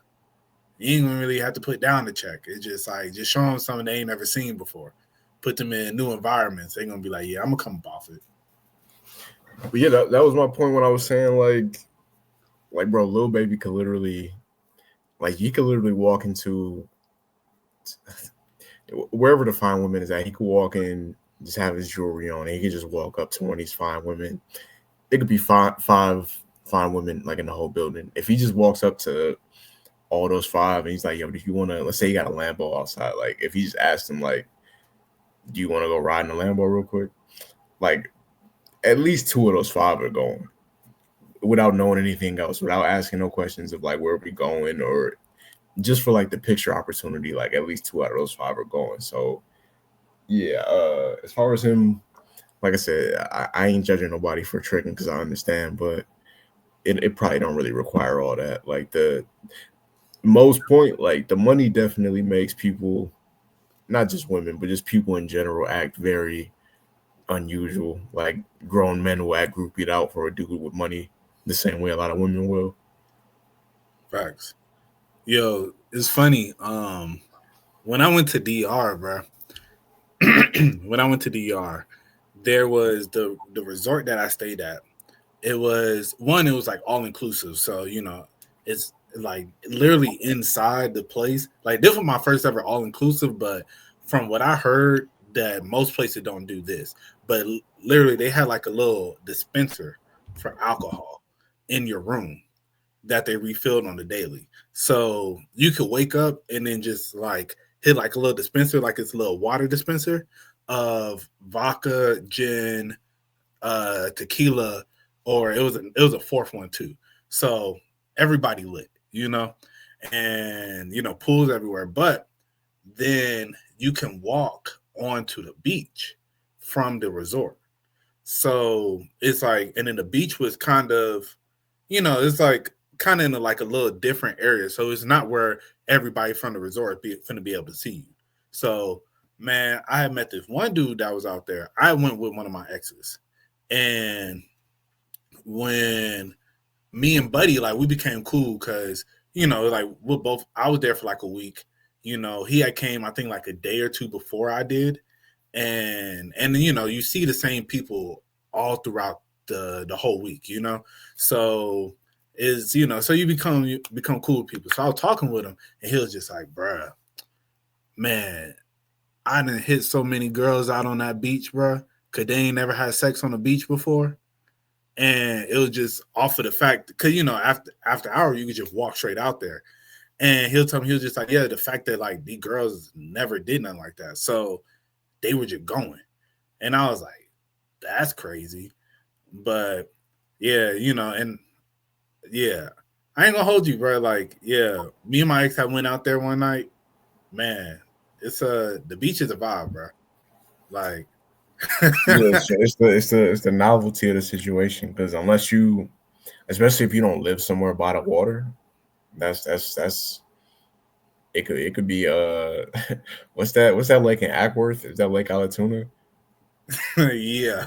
Yeah, if you could be out there by yourself, you could probably crack something just off the string. Nah, facts. Like, yeah, like, oh, but you ain't never did this in the woods, huh? Like, Right? Yeah. Like, yeah, no, that's definitely it's certain environments that I feel like No, you got to go to Lake Lanier and say it was to die for. that's a bar right there. You know what's crazy though? Like, and this is on the same topic, because I was actually thinking about this. If you like, people talk about Lake Lanier, like, yo, it's dangerous. I'm never going there, bruh. If niggas find out you got a boat, if you got a boat on Lake Lanier, and it's like a real boat where like people could come on to and they could drink and party, bruh, they coming out there to Lake Lanier, bro. Like, black people don't turn down boat invites like that. I don't know about that one, big brother. All right, okay. If you was in town and I say, yo, I got a boat, we having a party, I got the girls lined up, bro, you popping out, bro. Lake Lanier? We saying that right now, but if it was like 4th of July weekend or Memorial Day weekend or something like that, and I said, like, yo, I got the boat, I got the drinks, I got the girls lined up, it's a situation. You go think about it for a second, like, it might be a move you want to make. I'll be out there. We on Lanier turning up another notch. That's what I'm saying. Everybody say like, no, I'm not fucking with Lake Lanier. I done seen people take some boats on Lake Lanier and seen people out there. There's no chance I'm going. Under no circumstance. Under no circumstance. I mean, I never swim out there or go out there by myself or nothing like that. But Childish Gambino final concert at Lake Lanier, I will not be there. That's where he having a concert out there. No, I was just saying, even if he had. Oh nah. What if Kalani Rogers hit you and was like, yo, I'm at Lake Lanier. You trying to pull up? She ain't about to do nothing with me when I go out there anyway. Oh man, see, you giving up. You giving up too easy. 100%. Nah, I mean, I don't think I've never been to Lake Lanier. Now that I think about it. Yeah, I never been out there either. I think I've been out there before, like, but I don't know if I've ever been on the water. But I've been out to, like, the beach / park, whatever you want to call it, thing. I'm a Cobb baby. We stick to Lake Alatuna. Actually, I don't know where I've been, to be honest. Like, I cannot remember. But I remember I was really young, and it was one of them joints. So it probably was like, I don't know. I can't remember. I shouldn't have lied. Like, I apologize to the listeners. I don't remember. I think I might have when I was like 4 or something, but I can't remember that jump. No, we used to go to Sun Valley Beach back in the day. That's not the same, but what is Sun Valley Beach? That's where the little man-made like water park thing. Yeah. I think I went out there once. I went out there one time when I was like a kid with my sister. I don't remember it at all, but I do remember going out there one time. Yeah, it used to be in Powder Springs. I think they had one closer to the city too. There might have been more than one, but I know the one in Powder Springs, my grandma used to take us there like a few different times during the summer. But it was basically, like you said, like a man-made water park. Like they had like the the wave pool and the slides and all that stuff. But it was dope though. They shot the Marco Polo video over there, Soulja Boy and Bow Wow. Hey, Yeah, Hey, I love that video. right. real history right there. Facts. Yeah, y'all see did y'all see any of the video submissions for the Somebody Loves Me video? Oh, No, wait, hold on. Who I'm about to ask an old nigga question. Whose song is that right there? The Drake and Party song, Somebody Oh Loves Me. yeah. Okay, yeah. I forgot that they were doing because I thought it was Drake, but I was like, because I know he was doing like a contest for. Was that the one he was doing with Kai Cenat? Yeah. Okay. Yeah, it's still in connection with Kai. I don't know what exactly he plans to do just yet. Because he posted today on his story that he was like, yeah, me, Kai, and Party. And he like tagged Kai in it, saying that we wanted to bring this together to give people opportunity to bring their vision to life and stuff. And yeah, I went through them like all of them. They're just submissions. They're not the actual videos. So the one that just showed was actually my personal favorite. The girl with the blonde hair. Like I watched them, like they're all like a minute each. So it wasn't nothing to really go through them and watch them. But some of them were just, some of them were kind of, actually, some of them were pretty mid. There's a clear difference between some that's like, okay, this was a good concept. Some were just like, I don't really know where you're trying to go with this. Some were AI. Like this one was supposed to be, and like they give you descriptions of what is the concept of the video. And as I said, it's only a minute. You only get a minute to really bring it together. But like I said, the one right there where the girl was like in the wedding dress and stuff is like a girl who's like a stripper in Houston, stripper in Texas or whatever. And then it goes into her mind of all the different scenarios of where she's in love and whatnot. Like that one was really good. And then the other one that was really good was like this, it was like a 70-year-old man who was going back to all the spots him and his wife had fell in love at. And then it's like him looking and then seeing like them young, like on like at a beach, at their like the little spot where they were like dancing and stuff like that. And then at the end, it's like him holding his wife's hand. And I was like, oh man, that was a little bit of a tearjerker.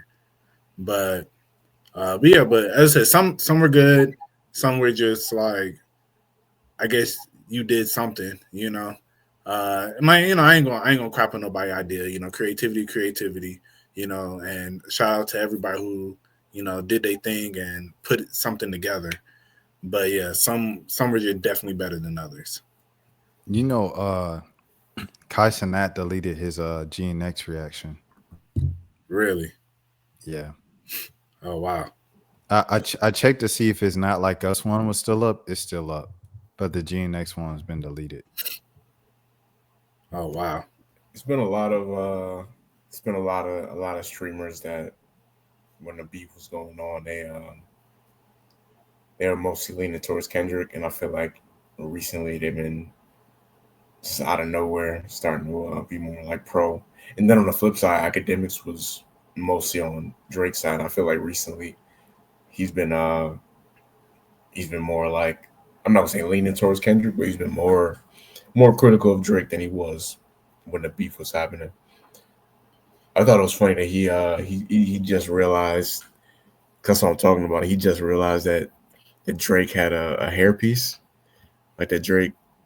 Because I noticed that too. I didn't know if anybody was gonna say anything, but like Drake went from having the small Jewish afro to having R. Kelly braids in like 6 weeks out of nowhere. Right. And he cut them off, and he took the braids out and went right back to the. Because this nigga online is capping like he got a full head of hair, man. He got a Steve Harvey. What the hell?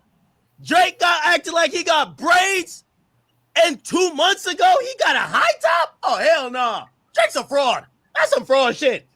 That's fraudry. This whole time, I'm thinking I'm growing my hair out. He growing his hair out. We've been growing this shit since almost since Certified Lover Boy. Look at the growth. I've been hoodwinked, bamboozled, led astray, all to find out that Aubrey got a buzz cut. Oh, no. Chat, I realize Drake's a fraud.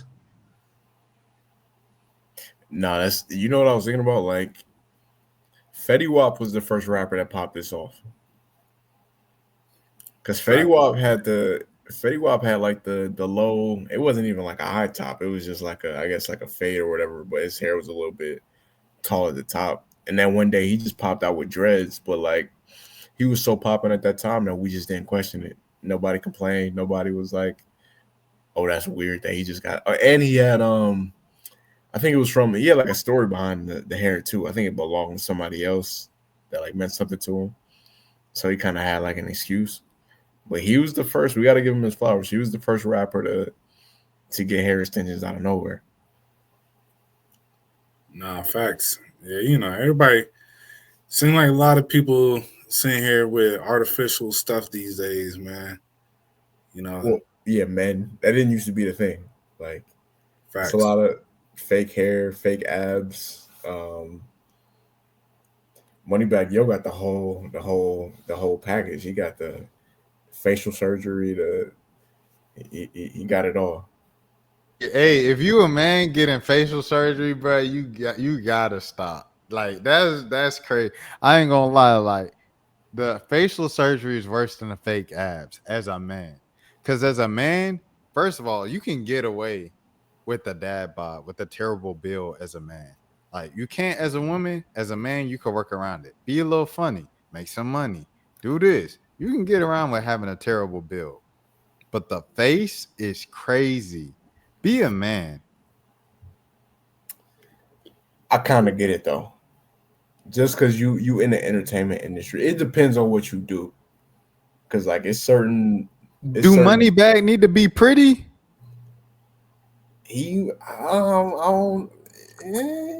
Bro, it's just, it can be a boost to your career if women do find you attractive. I'll say one person.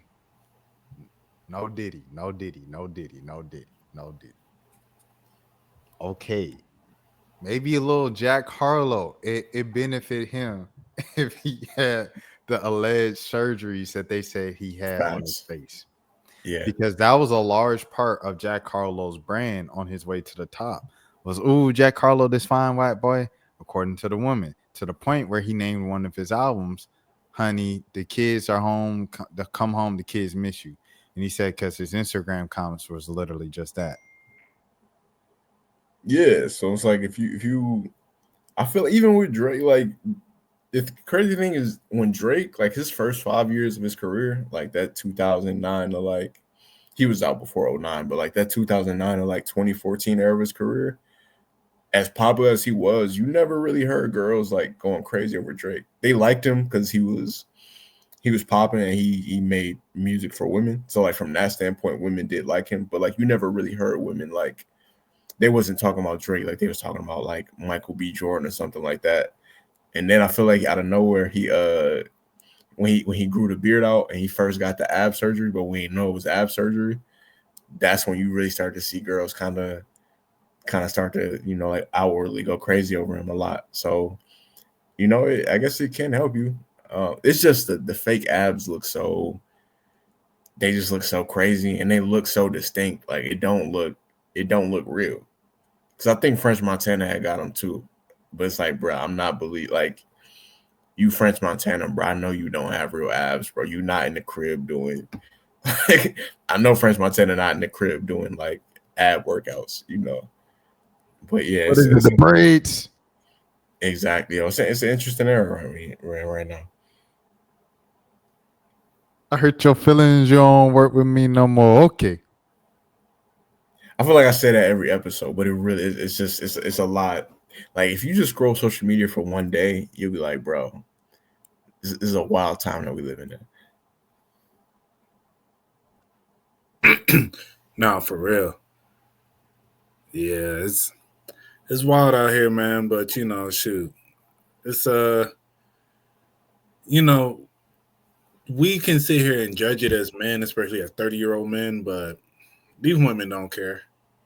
No, they So don't. so it's just we could judge it all we want, but realistically, the women, they don't really care because a lot of women are very pro cosmetic surgery anyway.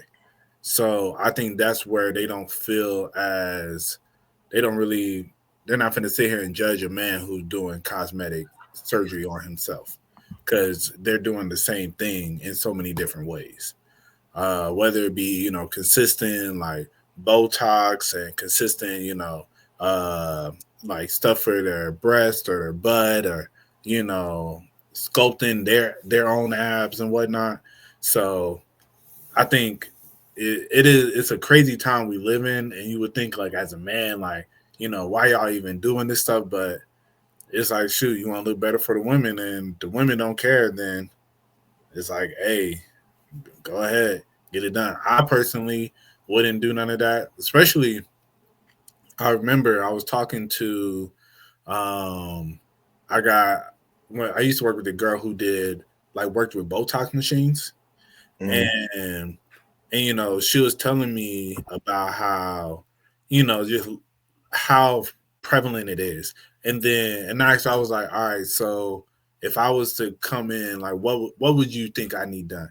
She's like, well, you got the little wrinkles on your forehead and this, that, and the other, and just start pointing out stuff, and I was just like, but none of that seems like that big of a deal, But then there's a lot of guys who, you start really pointing out the flaws in them, they're going to be like self conscious about it now. Where and it's like, well, shoot, I guess let me get my let me get myself right, and but especially like the women in the Botox, I think it's crazy. I didn't know as many women were doing that, especially at like in their 20s, early 30s, that I've met that get the Botox. And it's easier for me to tell now because women who get Botox, I don't know if y'all met too many women with Botox. But you meet a woman with Botox, she don't have no facial expressions. And like and it's just like, they'll be sitting there and like they'll smile, but it's just like you'll look their as I said, like that's what they got done with their forehead where it don't really make no wrinkles no more. So they can't really make the like if you smile and then your eyes get expressive, it can't no more. That's what they got all that tightened up. So you'll see them like laugh, but it's just like it'll be like, all right, did you really find this funny? And it's like, yeah, but it's just like they face should be kind of stuck where it is. So yeah, and as I say, you start to as you meet more women who do that, then you'd be like, oh, okay, this is why y'all be looking like this sometimes, that just kind of deadpan a lot of times. But Yo, the lip fillers right now, bro, yeah, that's gotten so out of hand, dog. And it be women that's like like beautiful, like women like you don't have to do a single like you good like. But I don't know. I think it's one. I think it's peer pressure. Two. I think surgery for women might be the same as like it's almost like if you see a dude wearing a certain pair of Jordans and look fresh, and then you want those pair of Jordans. Like I think that's I just think they're doing it just to keep up with the other girls that's popping that they see on the gram. Because it's not it's like it's I don't seen girls get lip fillers where it's like, yo, you like you was already a 10. Now see, in her case, I get it. And in the Kylie Jenner case, I get it. Just because she was so I get it. I'm gonna just put it like that. I understand. But it'd be women that don't be needing them that I be see getting them. Like in her case, she I ain't gonna say she needed it, but it made more sense just because it's like you were Kardashian. It's a certain level of beauty that's supposed to. I guess that they supposed to be held to. Even though she was super young when she got her lip fillers, she was like a teenager. But I can understand from her standpoint, but especially when I see black women with them, because black women or black people in general, we naturally have like bigger lips. It's like, bro, you don't even like you don't have to do that. Like they get those features to look like black women. You already naturally got them. Yeah, but it don't look exactly the way that they want it. And that'd be the thing. I don't know if y'all listen to Poor Minds. They had an episode a couple weeks ago where they went in depth about all the cosmetic surgeries that they do. Cause they go like not only do they both have like BBLs and then they got their breasts done and all that stuff, but they also get lip fillers and they get like consistent Botox and stuff like that. And they're just having a very open conversation about all the stuff that they do. And it was interesting. I was like, wow, I did not expect that y'all did all this. And they were talking about they wanted to be open about it because they don't want the women that do follow them to think that their beauty is natural. And it's like, yeah, I'm getting these things done. Not saying they're encouraging women to go do it, but it's just not to, women who are natural. And it's like, why don't I look like that? And it's like, well, she paid for this. Like in their case, they're like, I paid for this. So I want y'all to understand that this isn't just something that we were just born with all. It's like they were both like, we're naturally beautiful, but it's a little stuff that we wanted to do.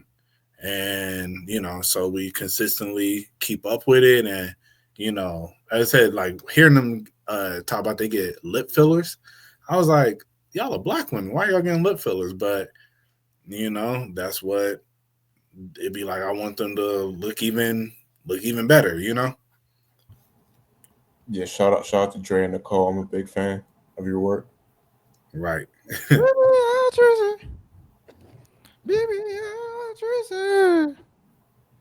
And but yeah, so shout out to Tally from Jokes on You podcast, for sure. man, Like I don't think she got any work done, but we was just talking about fine podcast hosts.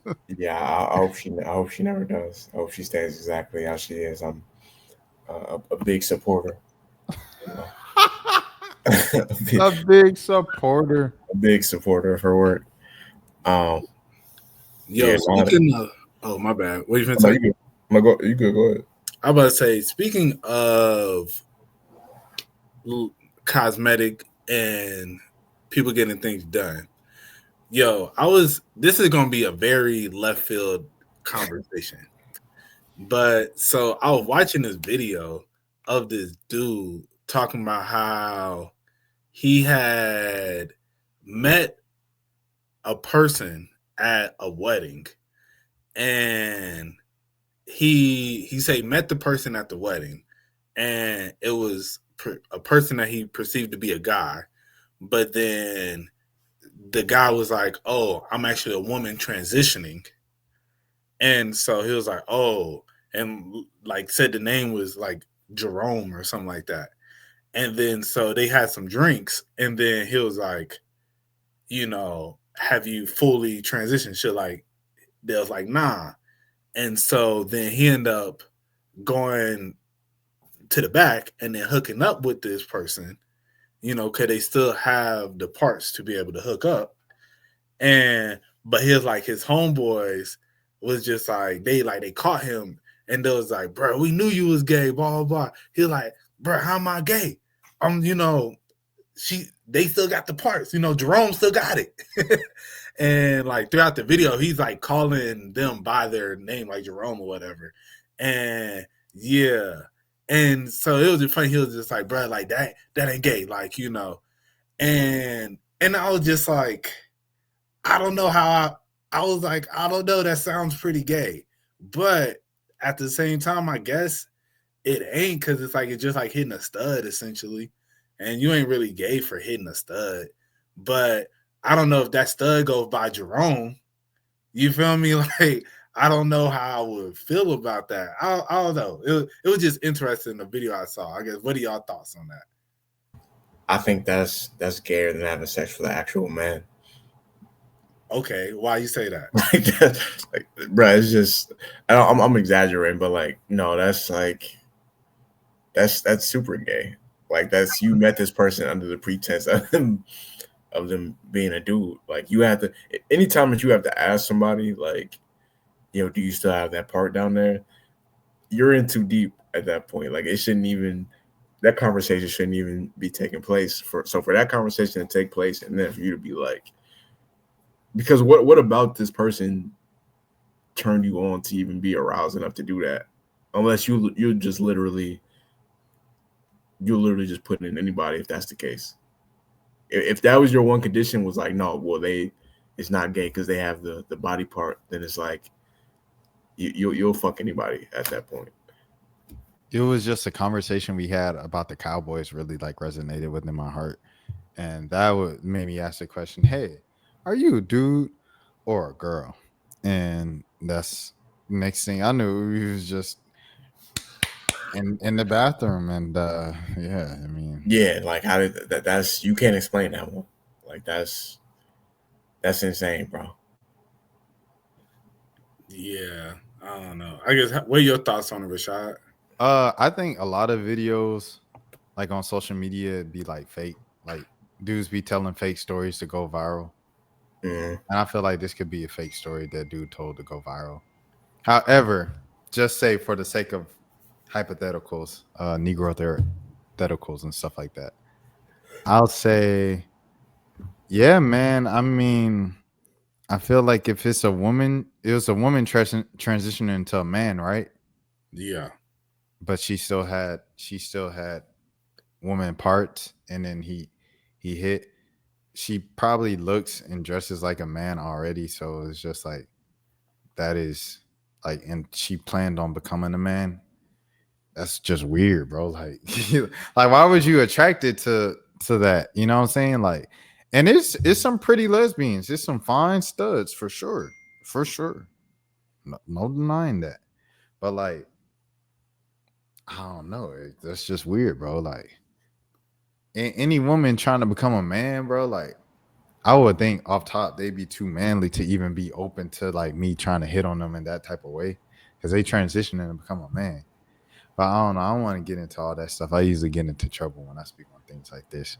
But I also feel like dudes who like I know some people joke about it or whatever, but like I feel like dudes that go after studs heavier is kind of zesty too. Because like, bro, why do you want a masculine? some studs be fine, bro.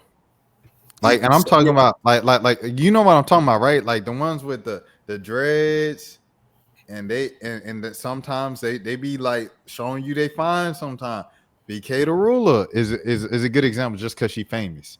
BK the ruler is pretty, bro. She's a pretty girl.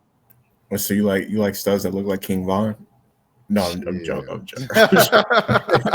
I'm joking. But no, like I give there's some where you could look at it and you could tell like okay, if she was like if she dressed like a girl, she would be fine. Like if she, you know what I'm saying? I'm not gonna lie and say like there's not something like that, but it's like if you dressing like a boy every time I see you, and that's the energy that you give off, that's the way you carry yourself. I'm not about to be attracted to you. Like I'm not. So you're not about to be attracted to Geo if you knew Geo. so like you talking about like girls who dress like a boy but still are very feminine presenting at the same time. Like BK the Ruler and Geo, they still got long hair. They still do their hair. Like I think it's more of like the studs with a fade. If me and you got the same barber, I think those are the studs he talking about. That's where it's just kind of weird. Where if I got a question, if you even a guy or a girl, like hold on, like that's where it's just kind of like, all right, this is. I think that's the weirdness. But even like the Geo girl, like she's pretty. I get it, but it's like I'm not trying to convert. I'm not trying to convert a stud. Like if that's what you like, I don't know. You're not on your Playboy Cardi. Once you tell me and you dress like you consistently dressing like a boy, even if you are pretty, it's like you going into the homeboy category. I'm not Are you calling Cardi gay? I'm not gonna call that man gay. I mean, he's done some zesty things in the past as far as I thought I was gay. Yeah, I'm a young bitch, but I'm in my prime. Yeah, no, he like he I don't know. I feel like that became a thing in recent years. I really feel like Drewski started it as a joke, and then people started really doing it in real life, where you'll hear dudes talk about like hitting on studs and like really trying to bag. I'm like, bro, I'm not the stud collector. Like, I'm not out here trying to, convert studs into liking. But like you said, there is like I know Coyle Ray used to be gay at one point. Like she's a pretty girl. So there are pretty girls who, um, you know, masculine presenting or studs or whatever. But I don't know. It's just not my thing as far as like going around trying to convert studs into being straight. Yeah, I remember one time when my homeboys was out at a club, and I was off doing something else, and then I come back, and I see him talking to the stud, and then like I would buy him, and I could hear the conversation. It's like he's flirting, and I was like, bro, what are you doing? And I think a lot of times when the studs that I'm like when I'm usually referring to it is like the ones that are, as I said, clearly like Geo, you wouldn't necessarily know because a lot of girls dress very masculine as it is. And then clearly she wasn't a true stud, if we're just gonna keep it a buck. And um, but I think, the ones that I said got the fade and everything, or it's like short hair where it's just obvious. Yeah. And my homeboy was talking to a girl like that. And I remember I was just like, bro, what are you doing? It was just like a moment where I was like, what you be on? You feel me? It like had me questioning my homeboy. I ain't gonna lie, cause I was just like, I was like, why are you even flirting with her? It like she wasn't like a crazy beautiful girl. Like, everybody's beautiful, but she wasn't like fine. Like, you feel me? It wasn't like, oh, I see you. I see the vision. It was really just kind of like, bro, she slick look like a dude, but you just know she got the parts.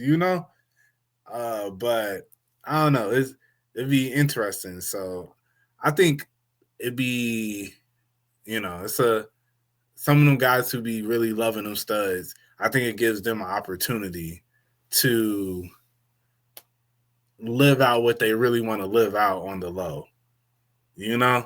Uh, low key. But a lot of guys don't be comfortable, even still in 2025, because I think, have you ever seen girls talk about, and there was this one episode on what is it called, on Insecure?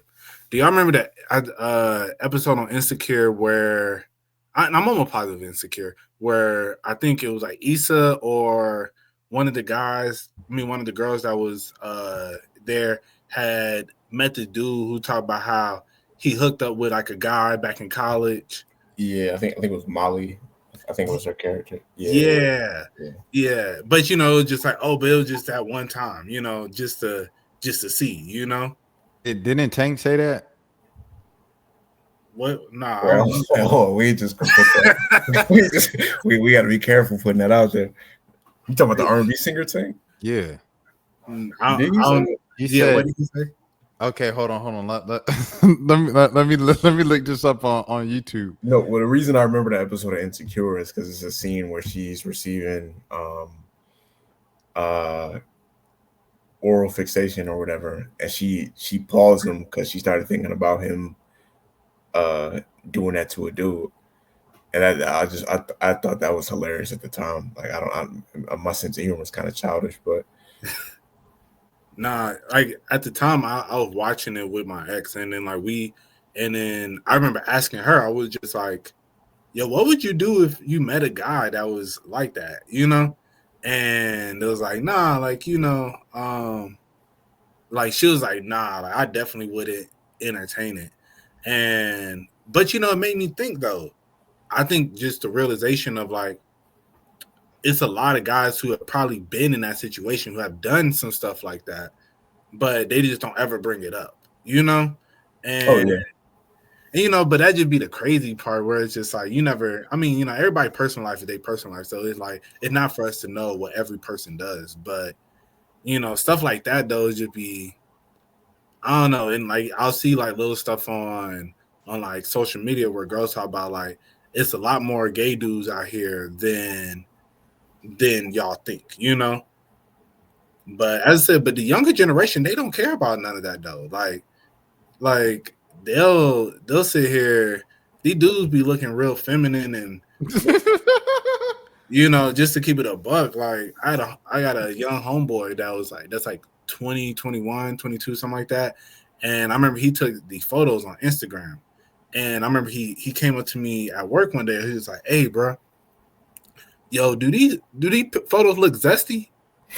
and I remember in my mind, I was like, low key, yeah, but I was just about the same time I was looking at him, I was like, this ain't too different from how the rest of the males your age be posing in photos.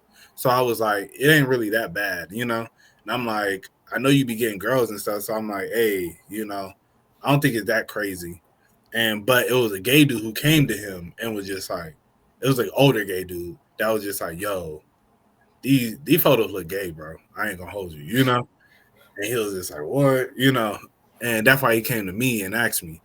But that's why I say, like, I'm like, they be sitting here with like the toe, like, feet in and just I don't know. They be posing like bad bitches, bro. And Cardi had on that thong. yeah, sweet. That's it, bro. Did y'all see those dudes in Atlanta who were wearing the mini skirts? I did see that. Taco apparently wore one. I was surprised to see Taco on one. Oh, that's crazy. Dang. I know, like you are a generation. We supposed to be like, look at the youngins. Yeah, Ohio heroes die.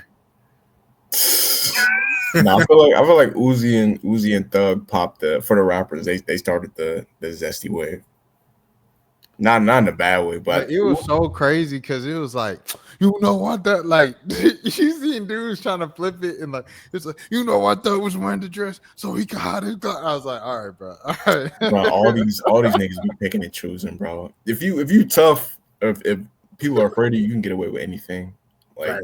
it don't matter. Atlanta dudes different. That was really some street stuff for Thug to wear that dress. I was like, bro, come on, bro. Like, and I'm not even mad. Like, I'm a Thug fan. I have no issue with him wearing that. But it like I said, dudes pick and choose when certain stuff is cool. If they're afraid of you or they respect you. Yeah. Now I remember I definitely initially when he dropped that, I saw the album cover. I was like, this man got on a dress. But I ain't gonna hold you.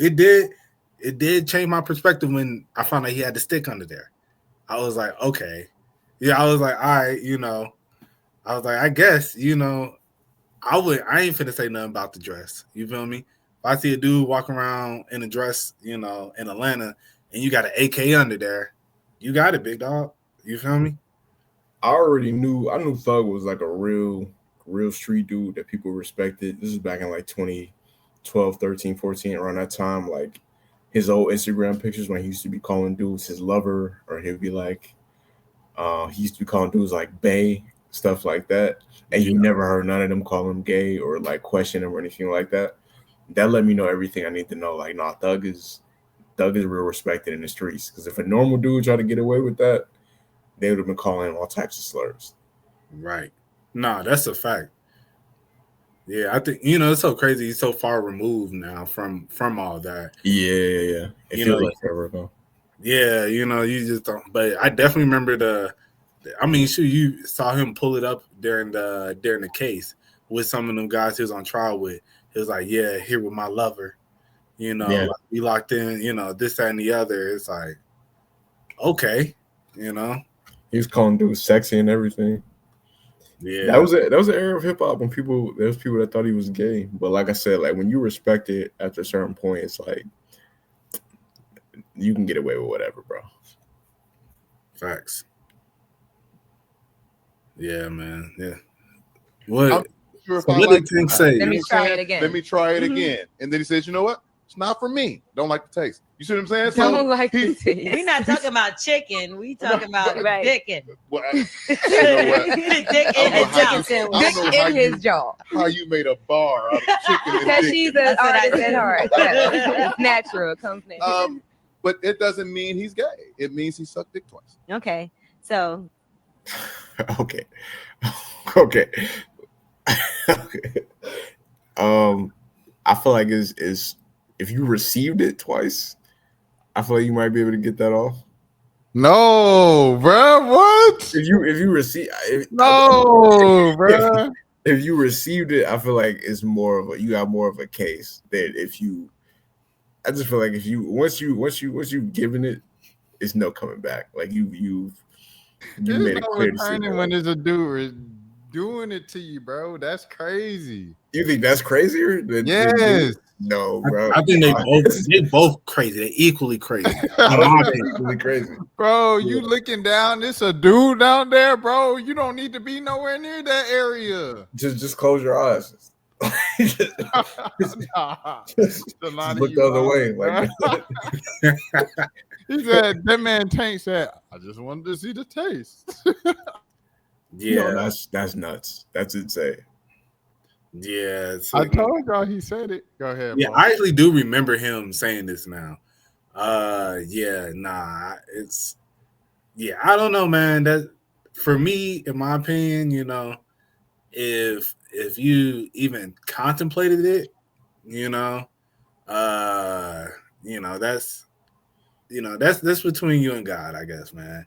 You know, I guess it ain't really for me to judge. I mean, because yeah, left up to me, I don't know. That's a little gay. That's pretty gay. I ain't gonna hold you. Especially you did it twice. Like I'm, but it's look, Look, doing it once and then being like, let me just see just one more time. yeah, it's like I don't know, bro. Like I'm 50-50 on it. Like, give me one more chance. Like, nah. That's insane. Doubling back to see if you enjoyed it. It was uncomfortable at first, but in the middle, I think I might have liked what I was doing. Let me see one more time. Yo, okay. Another left field question. If you had a homeboy that you close friends with that offered to do that, would you cut him off, or would you just be like, bro, you tripping, and then just try and move past it?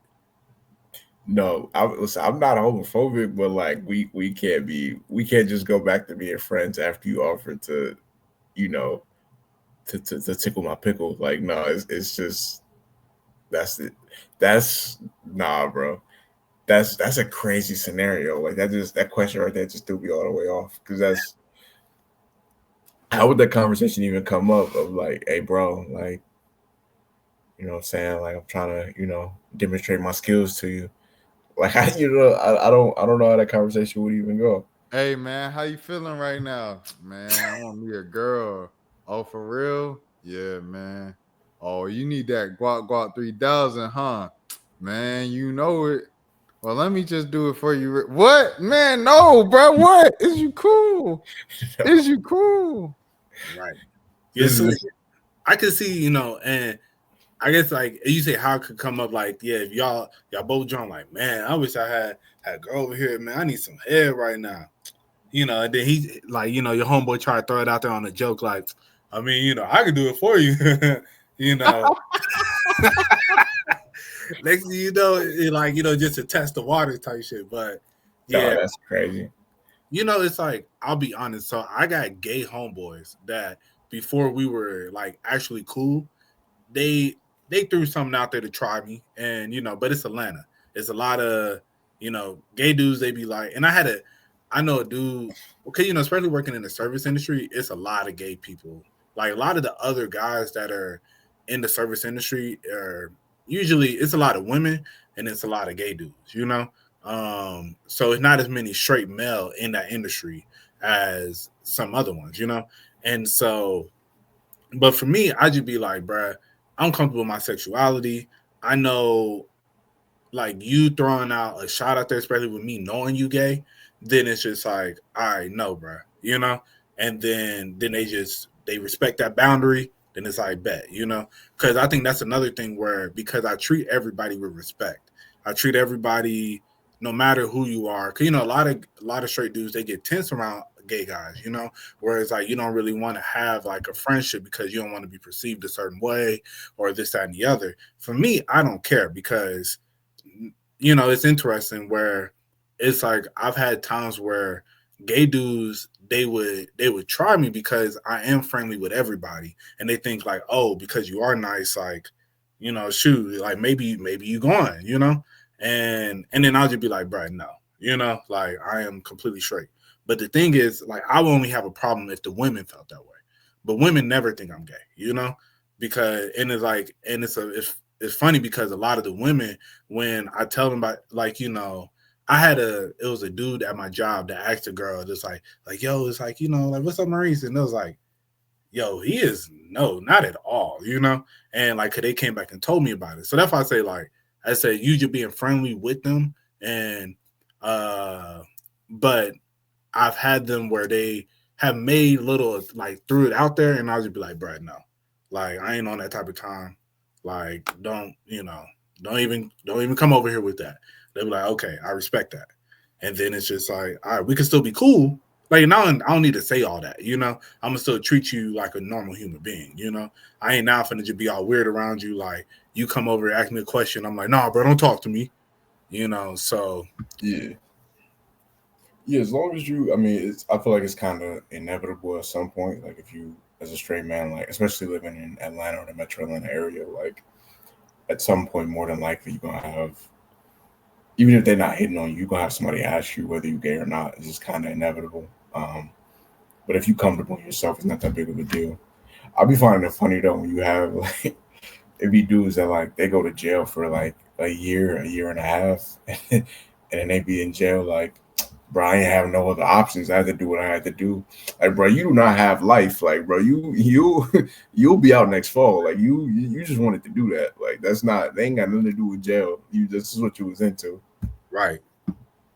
Even if you have life, bro, like it ain't that deep. It ain't that deep. And you got so Yeah, many options because now. after about 2 years, you're gonna get used to not doing anything. I mean, if you spend them, I'm gonna keep it a buck with you. You spend more than 2 years, you're probably not in jail. You're probably in prison, and then prison, you have a lot more flexibility in what you can and can't do.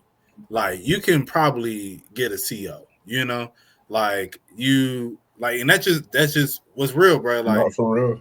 yeah, you know, you and then get you a little motion in there going. You could probably bag you a CO for you to go ahead and you know do your thing or you know figure something out, but it's like it don't be that deep, you You know. can, you can get a pen pal and get married and get conjugal visits. Like you ain't even. I feel like that era of having to do that is over with. Like if you doing that, you wanted to do that. Facts. This is what you went to. You just needed the excuse to be able to do it. Nah, that's a fact, bro. That man Thug had them Jericho pictures on the wall, bro.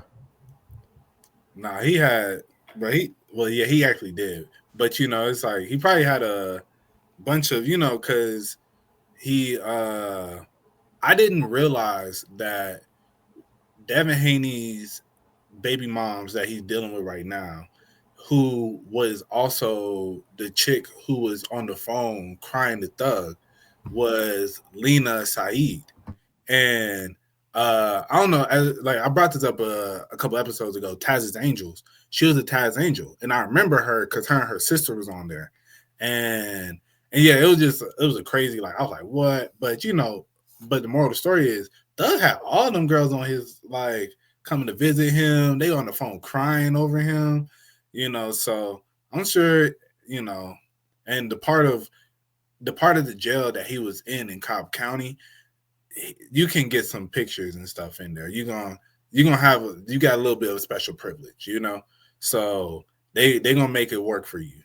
Either you ain't gonna be able to sneak nobody in there, but you know you could definitely get those photos off so you can, you know, for the spank bank. You feel me?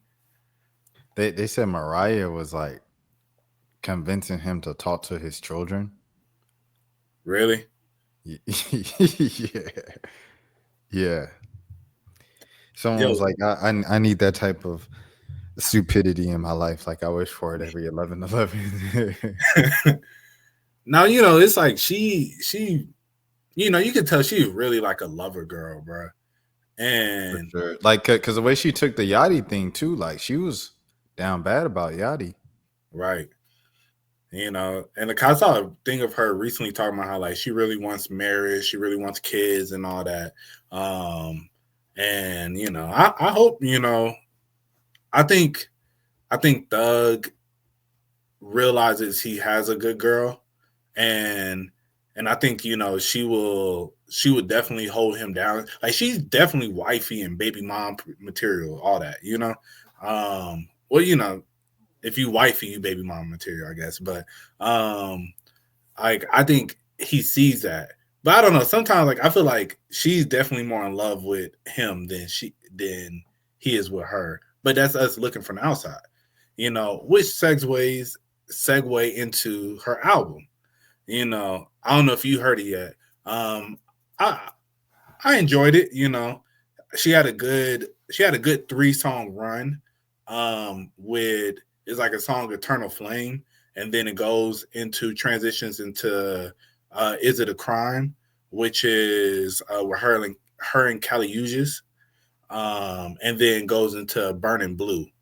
And I think that like that 3-song run right there was they all transitioned very well.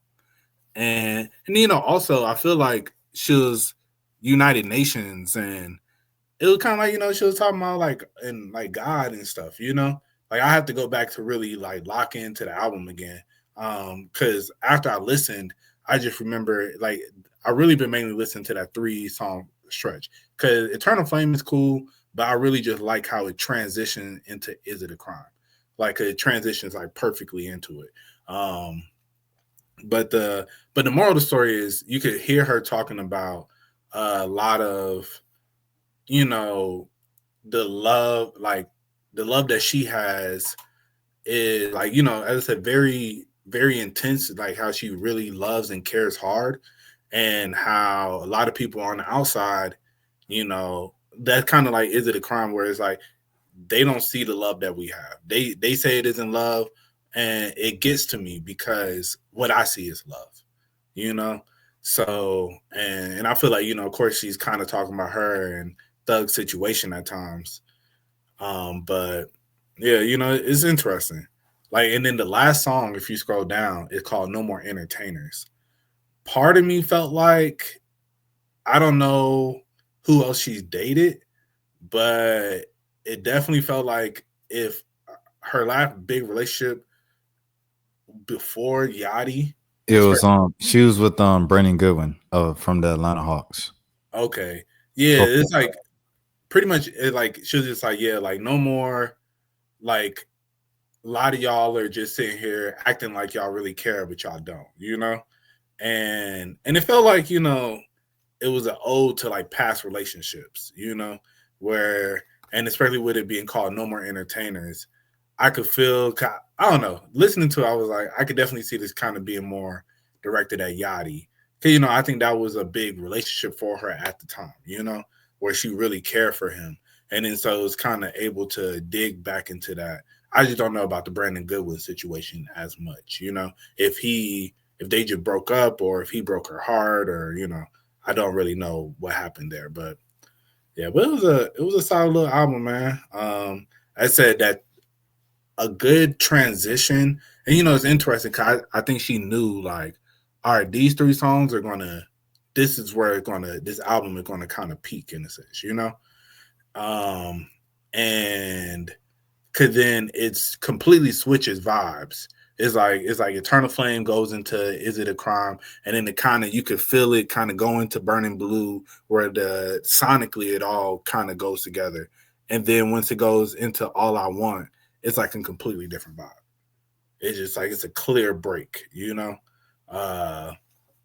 but yeah, solid album. If I had to rate it, I give it like a 7.7. You know, uh, I said maybe need to give it a couple more listens, but I think definitely some good good music for the most part on there. Yeah. Another album that I listened to over the weekend was the Kid Cudi album. I would say I surprisingly enjoyed that a lot more than I expected. It's been a minute since I really listened to a full Cudi album. But it was very nostalgic of his older sound. I mean, it probably still the same sound. I just ain't listened to his albums in a while. But yeah, but I was like, it was typical Cudi, like feeling like, battling depression, uh feeling like, I don't really know how to describe it, bro. Like, his typical music, because it's not necessarily depression music like it was back in the day, where he was like clearly going through stuff and, the music was the outlet. It's more of like, free is definitely a good way to put it. I could definitely feel he's like, I am at a place where, the person helped me find, a more comfort in myself. He recently got married and everything. But it was a solid little album. I like the beginning, like the first couple songs, as opposed like it kind of towards the end. I was like, yeah, okay, I'm gonna just finish it just to finish it. But yeah, the first few songs, I was like, all right, Man, I recently went back and have you ever heard a Kid Named Cudi? I never played it front to back, but a lot of those songs, I remember, not to get sidetracked, I remember in high school I bought a iPod from somebody and they had like a bunch of Cudi songs on. That's how I really got into his music. But yeah, I heard probably most of the songs on there. Yeah, a Kid Named Cudi, bro. That's one of my, I think that's in one of my like top 10 mixtapes of all time, and personally, and I had recently went back and listened to it, and I was like, bro, it's interesting because now when you think about certain artists to see where they're at now, and he talks about how throughout the music how like people talk about like why your music sounds so weird, and like that's kind of was like little interludes in between the songs, like him talking about he's an alien and stuff, and I'm like, it's so crazy because the sound that he has now is we're so far removed from what it came out with. Well, it doesn't actually put the actual date. I think it came out like probably about 2008. The actual album, I mean, A Kid Named Cudi. Yeah, 2008. Yeah, and I could just imagine, when he was making this stuff, it was like people probably like, what the hell is this? It was definitely a completely different sound, and it just made me really appreciate him looking back in hindsight, just him really breaking the mold of what a typical artist was at the time, and to be making the music that he made, and it was just yeah, it's just appreciation, man. Like I listened to that to the tape, and I was like, bro, this is some classic stuff, because I love this tape from top to bottom. I can listen to it like the prayer and a couple of those songs he puts into the Man on the Moon album. But yeah, I don't know if y'all really got into Cudi like that coming up. I was a big Cudi fan as a kid. Oh no, I did. Once we like I mean, of course I liked when it came out, I liked Day and Night, but it when I bought that like I said, like I bought a iPod off of one of my homies in high school. When I bought that iPod and he had like a bunch of because he was a super Cudi fan, and I was just going through certain songs that I hadn't heard before, and then I ended up listening to Man on the Moon 1, which was dope. Man on the Moon 2 though was the one that really like. That's the one that's probably my favorite. That's probably his best album to me, like front to back, is the second one. I feel like Cudi is low key. I'm not gonna say underrated, but I do feel like for as big of a star as he was, I don't know if he has if he gets like Cudi. I think Day and Night went to be like number 2 or 3 in the country, and that was his first single, like out the gate. You know what I mean? Like that's kind of a hard thing for a rapper to do, to have a top 5 song on the pop charts on your first single out the gate. Um, so yeah, Cuddy was huge. Everything from I would say everything up until what was the album that had just what I am with Chip the Real. Was that Indicud? Yeah, I I think that was think it might have been. Yeah. Either that or yeah, it wasn't Wizard. It was In the Cut. I think the one. I ain't gonna lie, people hated on the Rock album when it came out. I was kind of. I ain't gonna say I was listening to it consistently, but it wasn't that whack to me, bro. The Speed and Bullet to Heaven album, like yeah. it was okay. It was cool. One of my favorite songs by him all the time, probably. I don't. It's hard for me to say if it's my favorite because I really like a lot of his music. But one of the top songs, "Teleport to Me, Jamie." I think it's his most underrated song.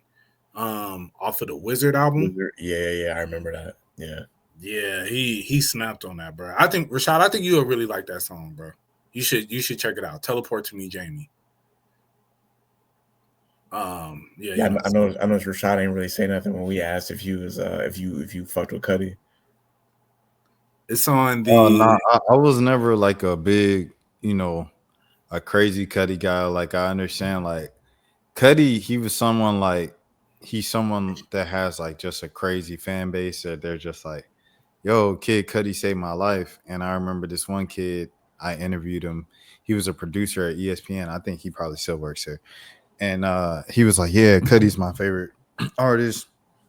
And I was like, oh, is it like a Kid Cudi saved my life type of thing? And he's like, no, I just like the dude's music. And I don't know. So it was just like, I guess since I didn't feel that strongly about him, I just never, what I'm saying, connected with him like that. Obviously, he's made some of my favorite songs just in the history of music, just with the big hits. But my favorite Kid Cudi song is Love. And that's not necessarily like the biggest song. So I think that's kind of valid. yeah. No, that's still a really good song though. Yeah, no, love got me through some times for sure. Yeah, and that's the thing about him, bro. I didn't realize this until like in the moment of listening to him in high school and stuff. Uh, I just really enjoyed his music. I don't think it really saved my life or nothing. Like, I wasn't really going through nothing like that in high school.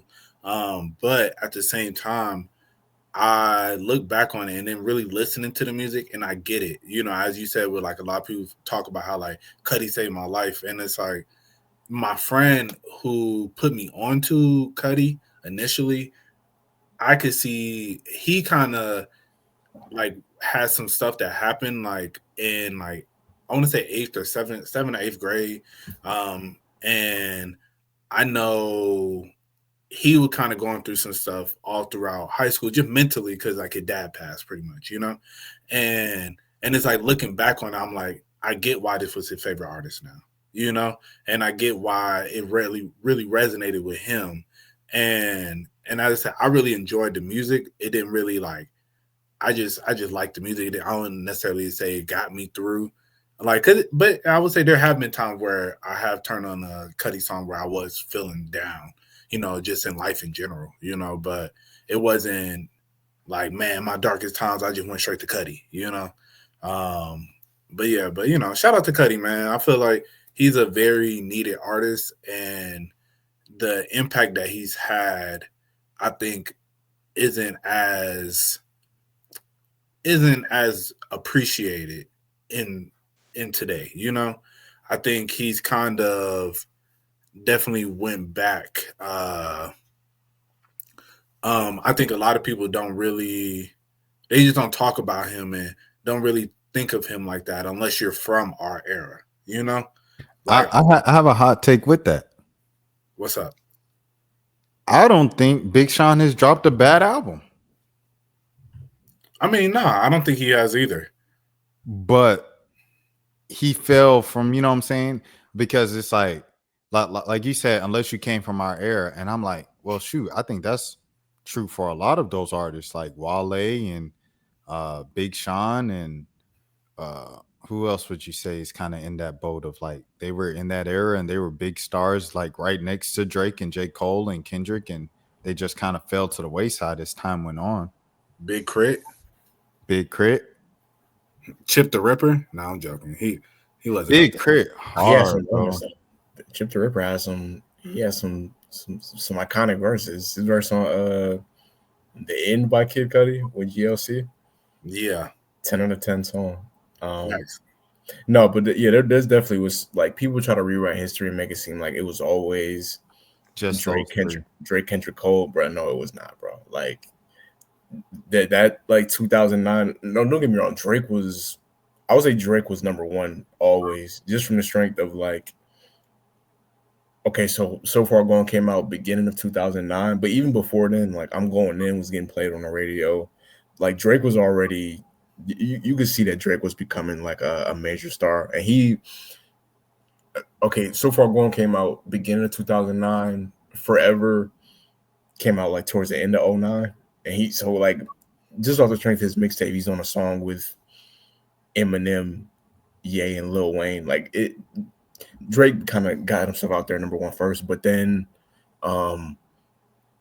Cole, it took Cole a while to get heated up. Like Cole had a few singles that came out that like Who Dat was like a relative hit, but it wasn't like a big smash hit or anything like that. It was kind of like if you know, you know. It took Kendrick a few years. The Wiz was bigger than Cole and Kendrick at one point. Kendrick didn't pop till 2010, 2012. I mean, like on a mainstream, man. No, I'm you're talking right. about swimming pools, yeah.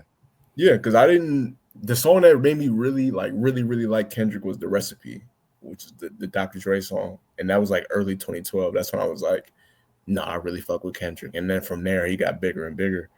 But yeah, before then, I mean, like I said, Wiz was bigger than Cole and Kendrick. I mean, Cole and Kendrick. Cudi was bigger at one point than Cole and Kendrick. You could say Wale at one point, just from a commercial standpoint, was bigger than Cole and Kendrick was. Like, it wasn't always just Drake, Kendrick, Cole being the big three.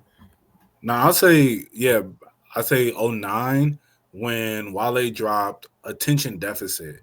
I think he was a bigger artist he was definitely a bigger artist than Kendrick at the time. And I think he was a bigger artist than Cole. Cole then dropped the Sideline Story the next year, but I think Wale still had more momentum just in general. And then, I think actually hot take, I'm gonna keep it a buck. I'll say Wale might have been a bigger artist than Cole through our high school years.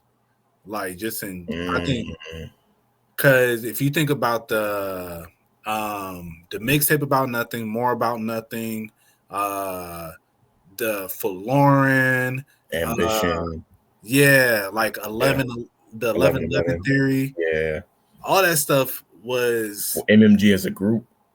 I would say that was probably I think that was like during that time, he was very consistent and making so much good music. Especially he had Lotus Flower Bomb during that time. I was just gonna say Lotus Flower Bomb is low key like one of my favorite songs ever. Yeah, like it's up there. So you got to think during that time. I mean, Cole was still snapping, but I don't know. Yeah, I think it's tough. I think it could easily be off of a preference, but I think because I don't know if as many people. I think Cole had. What did Cole have during that time? I guess because you got Sideline Story dropped 2010, and then that was 2011. Cole. I think Sideline Story came out like summer, fall 2011 around that time. Oh, okay. 2010 it was what's the mixtape? Friday Night Lights. Friday Night Lights, I think, came out 2010. Yeah, it did. And then the album Born Sinner was what, our senior year? It came out like right after we graduated. It came out the same summer as college. Yeah, Yeezus and Magna Carta and all those albums. Right. Yeah. Facts. Watching movies with the lights off. The sound off. The Mac Miller album. Yeah. With the TV off. Rest in peace, Mac Miller. Rest in peace. But I don't know if y'all. Well, I know Rashad hasn't. I don't know if he ever did like psychedelics, and it was interesting. I did LSD one time. It was cool. I enjoyed it. Yeah, it's like after doing psychedelics, you realize why he'll watching TV with the sound off. That's Cause valid. Yeah. because like Rashad, since I know you'll never do it, I'll give you like a little explanation. It's like, when you're under the influence of like psychedelics, a lot of times, it's especially like watching movies, the sound can be so it's like it's a lot going on, and you don't want your attention kind of going from thing to thing, like this sound, that sound, the bunch of random stuff, it can cause like anxiety within you. So then a lot of times people watch, you'll turn something on the TV, but then you'll play like music that will be calming, and so it's like visually you'll have something to watch, but then like mentally you still get it smoothens you out if you have like a consistent album for you to play through, and it wasn't until like as I got older and I had did like psychedelics and stuff, I was like, oh, okay, I get why, I get the point of this now, but yeah. Yeah, no, I did.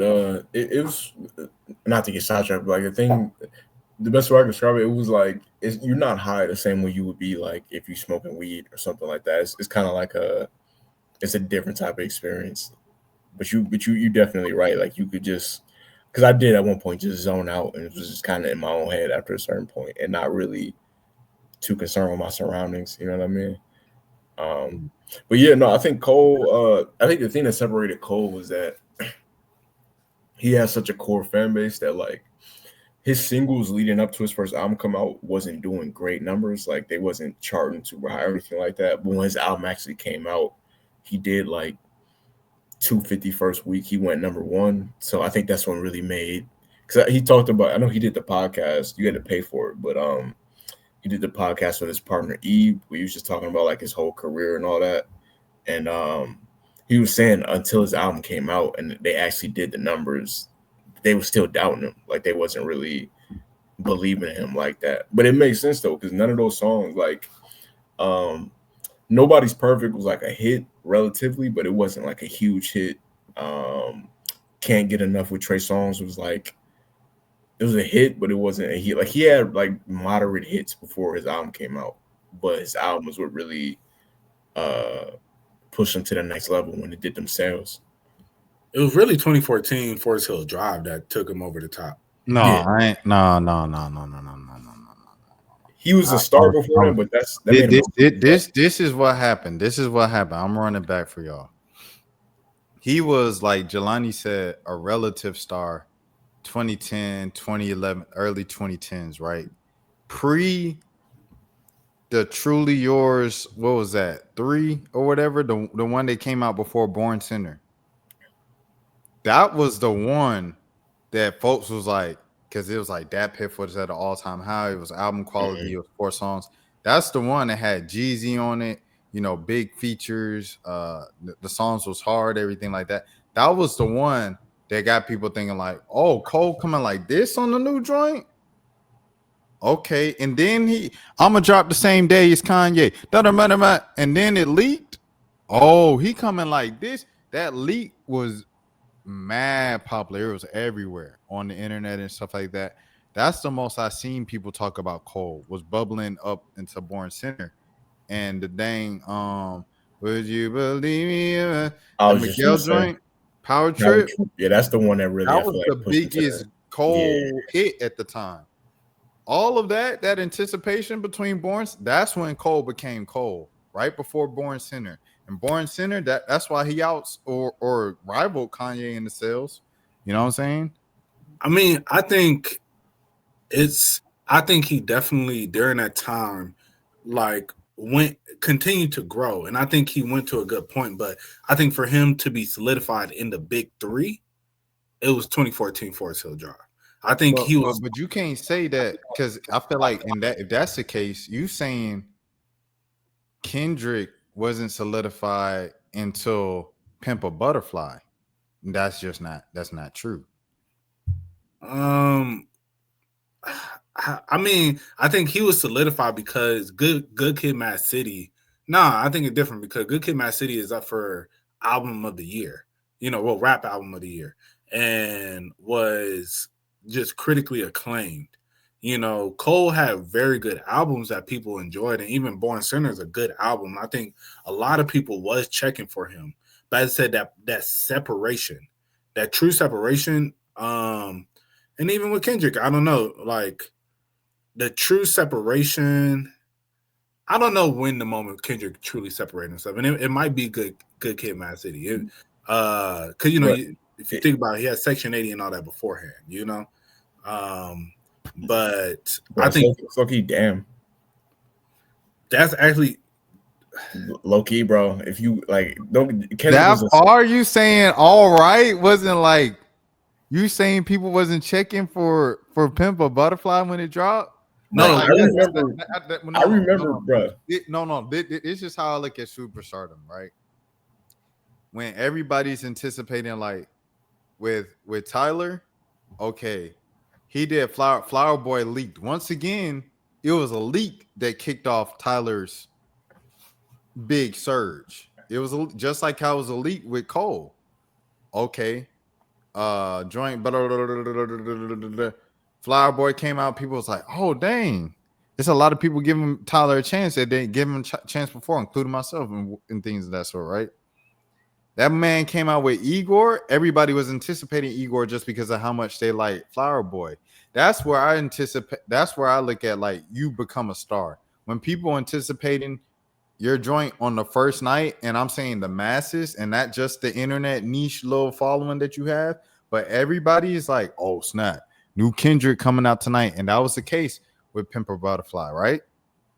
I mean, my bad, bro. Go ahead. No, because I agree. Like, I think that's when they became a star. But I'm talking about that separation of the solidifying them into the big three, where it's just like now you're now at the opportunity where he can do stadium tours and stuff like that. I think Damn was that moment for him. I think before that, I think there's only one rapper that has done that, by the way. I mean, yeah, that's literally who I'm talking about, Rashad. So you be trying to make it shady. No, I'm just saying. It's literally one rapper that solidified himself as a stadium act. Yeah, I feel you. That's literally who we're talking about. But I'm saying, like, in the instance of like where that big three, where you're now, these are the people, like when they're talking about the heart, the mind, the the soul, all that stuff. Like there's a reason that is those three being talked about like that. Because realistically, if you want to say, it's Wale could have, if he continued on the path that he was on, because that's what I was saying. Like, he was a really big artist during our high school years, and he could have easily, if things would have kept going, could have been bigger than Cole. He could have been the soul or something. I don't know where he would have fit in, but things of that nature. But that's why I say, like, what we're saying is that clear separation where you're not just a star, you're a superstar. You are now on a different tier to everybody else. And so to the point you make about with Tyler, I think that moment for him was Chromacopia. I think Chromacopia is that moment where I think people been checking for him for a long time. Let's not get it wrong. He's been a star. But now it's like, oh, you're a superstar? Okay, you can legit, you're just at another echelon, And I think that's, yeah, each artist has those moments. And I think even for Drake, like, let's be real, it wasn't until, I think if you're reading this was his solidifying moment. He's always been big, but it went the way it went where, but I still remember when he dropped If You're Reading This, bro, man, he was, if they never did the allegations against him, bro, that, I don't know, bro. Like, it's just crazy to think where he would be now. But I just remember that had everybody listening to him. It used to be where if he was a Drake fan, it was okay. Then what do you think, Rashad? Go ahead. I think with Drake, it was started from the bottom because I was there the weekend he dropped All Me. It was like the first weekend of college. And everybody, like it was like remember when Wayne was dropping when we was kids and everybody was playing the new Wayne joint? Like everybody was playing on me. And that's when I knew I was like, bro, like, but I knew started from the bottom was that moment. So I say for Kendrick, you could say I was that moment for Kendrick because I was literally on the radio all the time. It was on the Kiss 104.1, the smooth jazz station. It's on the rap station. Ricky Smiley playing it because Ricky Smiley our old head, but it's also news. Like everybody was playing. I think that was that moment for Kendrick. That was 2014. And then the moment for Cole was Power Trip. Because after that, it just became different with the anticipation. No, I think you're talking about just like radio hits. I'm talking about now you're reaching everybody. And just to be real, Started from the Bottom was a good song that a lot of people play, but I can tell you from my experience of me being around certain groups of people, they still wasn't playing Drake like that for real. You feel me? Like, yeah, he played Started from the Bottom, but they still, I mean, yeah, he made Started from the Bottom, but it still wasn't being played by everybody. And I'll say some of my friends who are more more of like trap shit, you know, that more hood adjacent, you feel me? Like that really be that like that type of music, you feel me? They wasn't really fucking with Drake still, like with Started from the Bottom. And I know that for a fact because I'm there, I'm with them. It's like me still being a Drake fan, they wasn't really rocking with it. When If You're Reading This Is Too Late came out and like Energy and all that stuff, everybody, it was undeniable. Like everybody had a song that they rocked with because he was able to now just transcend. And I think, and that's why I say with Damn, like I think I was a very big song. And these are great songs. These are like radio hits where like, okay, I know that person. You know, like now you have a song that everybody knows, but at the same time, it's like I think Damn was the moment that it was solidified. Because you could have a big song just like Wale has a Loaded Flower Bomb. Like, let's be real. So that's what I'm saying. If you making these comparisons of like I and Power Trip and Started from the Bottom, Lotus Flower Bomb is that for Wale. But what's the album that then solidify him to like he's here forever? Like he's in the game forever. But now you got people on Casanat, you know, you got the Casanats who don't know him, and now his whole conversations about where I mean he's only such and such age, you know, how should he know him? Which is crazy, you know, but it's like if he was solidified at that tier that we're talking about, then I think everybody, it would just be different. But like Kendrick, didn't he get like the Nobel Peace Prize for To Pimp a Butterfly? Like he was performing at the White House, he was performing with Prince during To Pimp a, you know what I'm saying? Like but, it was like he was like out of here. To Pimp a Butterfly era is what I'm trying to say. No, I mean he's always been critically acclaimed, but I think the thing that where everybody, because it's like you can have those people who, and if I say with like J. Cole was always known as a boring artist. Everybody always said J. Cole make boring music. That was always a thing for so long. I know so many people who said that, even with Born Sinner. But then with 2014 Forest Hill Drive, it put him into another tier where people were like, okay. And I think with Damn, it was a moment where he made music that wasn't so as socially conscious. Because, you know, not everybody trying to be on that socially conscious tip. That's not, yes, he was very acclaimed.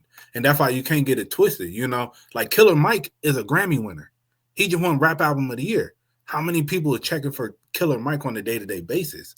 Like Killer Mike is not in that echelon. You feel me? So that's what I'm saying. You can put all these awards and these acclaim on people, but at the same time, it's like what puts you in that other echelon where it's like everybody is now like you're just solidified here. Like no matter what you drop in, everybody like people are checking for it. But that's what I'm saying. It's like it's just different. I think Damn was, but you have to have those things that work you up to that point though. And that's what I'm getting. I think Started from the Bottom helped him and worked him up to be able to drop If You're Reading This Is Too Late. And then put him over the top. I think if him to Pimp a Butterfly set him up to have that moment. That's like, okay, actually, better example. Think about with athletes. Yeah, you can win a ring. Yeah, you can maybe win 2. But then it's like at a point when you become the Kobe's, when you become the LeBrons, there's things that you got to do. You know, there's certain like milestones that got to be hit, and I think those are those things where it's like, yeah, like he had a ring with, and then okay, last example, Future. Future became that solidified where it's like he dropped the three classic mixtapes. Then you dropped DS2, that solidified him. It was like everybody, you know, like those 3 albums were going crazy, and it was a good lead up. And then it's like, all right, here's the knockout punch, where it's like, yo, I'm really here. I am. There's no denying me now, you know. And I think, you know, yeah. So I think there's a lot of artists that they get to the point where they make good music, and then they may have that one punch, they may have that one ring, they may have 2 rings, but then what solidifies them in the game is like this person is now top 10, you know. So yeah, I would say Kendrick was like around the To Pimp a Butterfly era. He was a star. I mean, you could low-key say he was a superstar at that point. Like I wouldn't even be mad at that because that album did do like 300 first a week, which is great numbers. So he definitely was like a superstar, but I just think, okay, he was able to take a 5-year break after Damn came out. I don't think he would have been able to have taken a 5-year break after To Pimp a Butterfly. Like To Pimp a Butterfly was a great album, critically acclaimed, great ratings and all that, and did relatively good numbers. But like, I feel like All Right was a hit song and it was a huge song, but I never felt like it was. I didn't feel like he had everybody at that point. I feel like he still, even though he was doing great numbers, I still feel like he had like there was a certain fan base of hip hop that was like,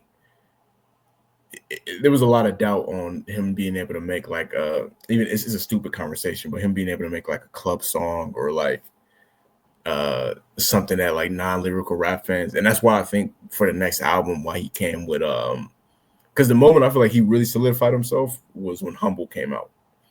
Just because Humble was like, when that song came out, bro, it was literally everywhere. Like it was I think the song might have went like number 1 the week it came out. Like it was that big of a song. So I mean, for me personally, yeah, I can see it either way though. If you want to say he got established on To Pimp a Butterfly, I could totally understand that too. But for Drake, it's kind of hard for me to, because I would go earlier than both of y'all went. For me, like he went up another level when If You Read This Too Late came out. But like, I remember when Headlines first came out, I'll Take Care. I was thinking that's on 2 Headlines too. I remember when that, because I was like a casual Drake fan before then. But like when that song came out, they still play Headlines in the club. That's crazy. Yeah, no, that's when I feel like Drake kind of established himself as being number 1, as like the top guy in rap. Like that whole, just the whole Take Care, the rollout, just the album itself. But If You're Reading This Is Too Late was like, bro, I think I bought that when it came out. Just because I don't think it was immediately on streaming like the night it came out. I think I might have bought that on iTunes like as soon as it came out. Like that's how big of a deal it was. But it's an interesting conversation, man. I say just, and the reason I say if you're reading this from like a person who, like, Drake's been my favorite artist since 2000, like latter part of 2008. And so actually no, I say I've known about him since 2008. 2009 he solidifies himself as my favorite artist. And so being a fan for throughout that whole time, a person who very much enjoyed his music a lot, throughout that whole era, I can see how certain people reacted to it, and that's why I say if you're reading this, because the reaction for it, where if you played a Drake song, it was completely different when he dropped If You're Reading This. It was just nobody looked at you like, why are you putting on Drake? Like, why are you putting on X, Y, and Z? It was just it flowed, So, and then go ahead. Oh, my bad, Ryan, to cut you off. No, I was just saying, I remember like because I was hanging out with you a lot around that like 2015 era, around that time. definitely, especially like the first 6 songs on that tape, people would just let that run at like parties and would not skip a single song. Right. He definitely, I feel like, he gained like more of a street fan base when that tape came out for sure. Exactly. And then Meek came with the allegations and then Yeah, pretty much took that right away. you know? yeah. I think people forget like how Drake was really having like low key before those allegations came out. He was kind of having like arguably the best year of his career. I hear people talk about like 2016 Drake. I'm like, bro. I mean, don't get me wrong. I liked One Dance and Controller, and I liked certain songs on Views, but like 20 that period of time. So I think Draft Day and Days in the East came out like beginning of 2014. That's when I think that's when he first announced Views was gonna come out, and then it didn't come out for like another 2 years. But like that period of time from early 2014 up until Views come out, I think that's his peak as far as just quality of music. So you got to think that's when 0 to 100 came out too. Yep, that same year. Yep.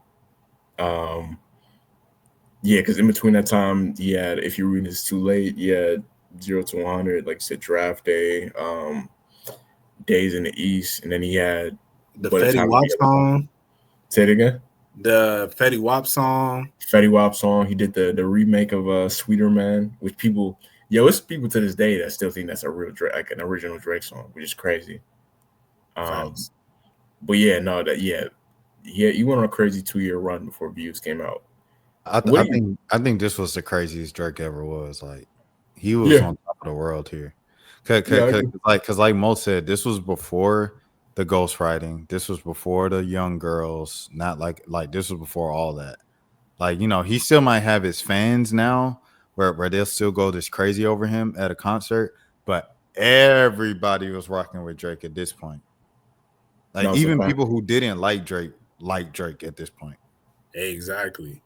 No, for real. And that's why I was just saying. That's why I think that was like I think Headlines, he was great song. Love the song. I think and Take Care, I think was a good moment for him and everything. But it's like at this point, and that's why like if you're reading this, because as you said, you can just play the first like few songs and it was just like 10 bands, like 10 bands, energy. Stuff. Yeah. It's like, bro, everybody was rocking with it. It was just like, bro, you couldn't, and that's why I say, if it wasn't for those allegations, bro, it's, I don't know. I mean, it would have had to been something realistically that would have brought him back down to earth, but he was so out of here, bro, and that's why I'm sorry, Mom. I'm sorry. Go ahead. No, I was just gonna say, and I think that's why I think in his mind he's like that's why the powers that be, they had to, he talks about a lot of that in the music during that time. The powers that be trying to get me, this, that, and the other. They plotting against me, blah blah. But it's like because in his mind he probably like, bro, like if it wasn't for this, bro, I would be so undeniable.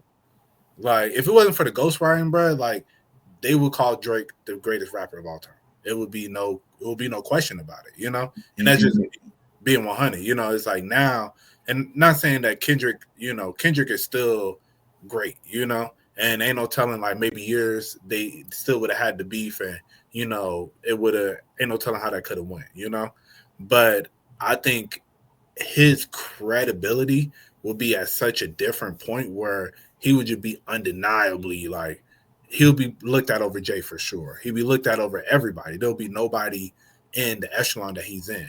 Kanye? I think Kanye got the same problem Drake got as far as that's what I'm saying. If Kanye didn't have ghostwriting known in public and all that, like because you're saying that for Drake, right? So if Kanye didn't have that, I think Kanye would be a bigger or like higher. Yeah, no, and that's a fact. That's why they're so synonymous with each other, and and I think that's why their relationship has always been. They probably the reason that they're always so back and forth with each other, where Kanye's always had this, from how they've both spoken about it, is like this kind of resentment and like essentially jealousy. Like I think this guy can surpass me, but then at the same time, I think they can come together and they have a close relationship because they understand each other. They're both like in such a particular tier, and then go through a lot of the same. They went through some of the same stuff, Now I think they're just totally different people, of course.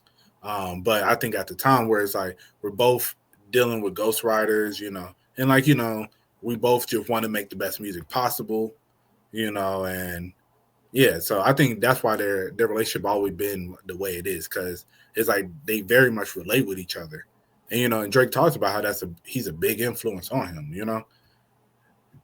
I want to see I want to like unmute this for 5 seconds. I think that this is probably Know Yourself, like just by how he was jumping at the beginning of the song. Oh, I forgot. Yeah, Slick, that being on, bro. Yeah, that. Yeah. Yeah, I could tell when he did like a little whisper.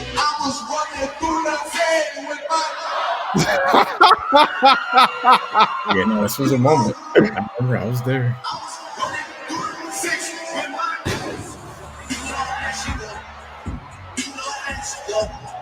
Gangster ring off.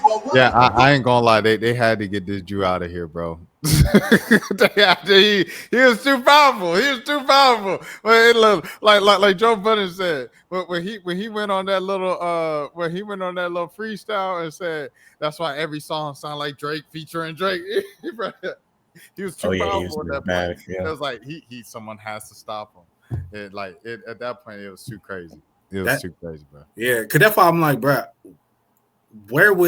how would we view this, man, if it wasn't for, all the allegations and stuff that came out? Because I think it's hard to even comprehend it at this point, Because for a second, I would say around Nothing Was the Same, people were like, oh yeah, it has been done before. Like Wayne had a 5-year run like this.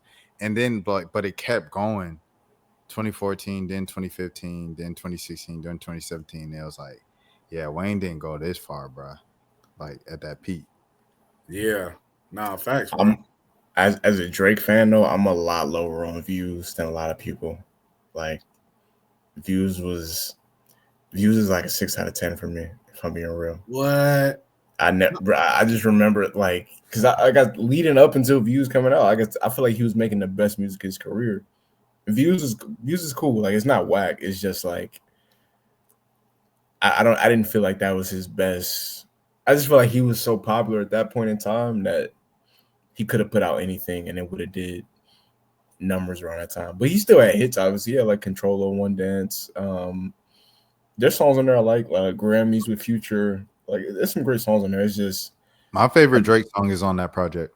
What song? As I be downtown, we've been on the way to you. Feel no ways. Okay. You got something that belongs to me. Your body language says it all. Right. I think, for me, and I know I really enjoy Views because, as you said, with the nostalgia of like what people were doing during that time. Mm-hmm. And I remember it was just that and then Party Next Door, like being able just to play their music. And, bro, I'm telling you, it was just like when Party Next Door dropped Party Next Door 1, bro, and just being able like to chill with a girl, you just turn that on from top to bottom, bro. And you didn't need a playlist. You just had that album, And it was just, and I feel like there's a lot of songs on Views that you could do that with too, where it's just like, because they make the type of music that you'll know the words, and then you'll sing the words when you with the shorty, and then it'll be like little subliminals, where it's just like, like Feel No Ways wouldn't be one of those, but like let's say you're listening to Controller, and you listen to Controller, and then you singing the words of Controller, and you got the shorty next to you, and then it's just kind of like you may give her that look like you say a certain line, it's like music like that. Those are like some of the best.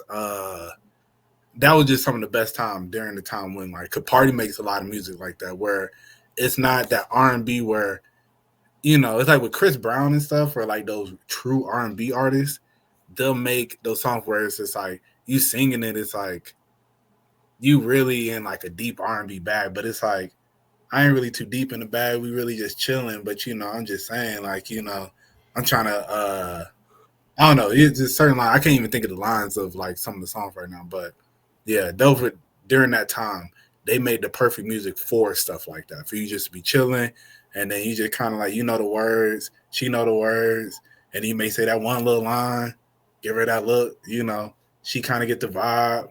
It's just kind of like, all right, the mood kind of it getting set. Yeah, there's some great quotables for that type of setting right there.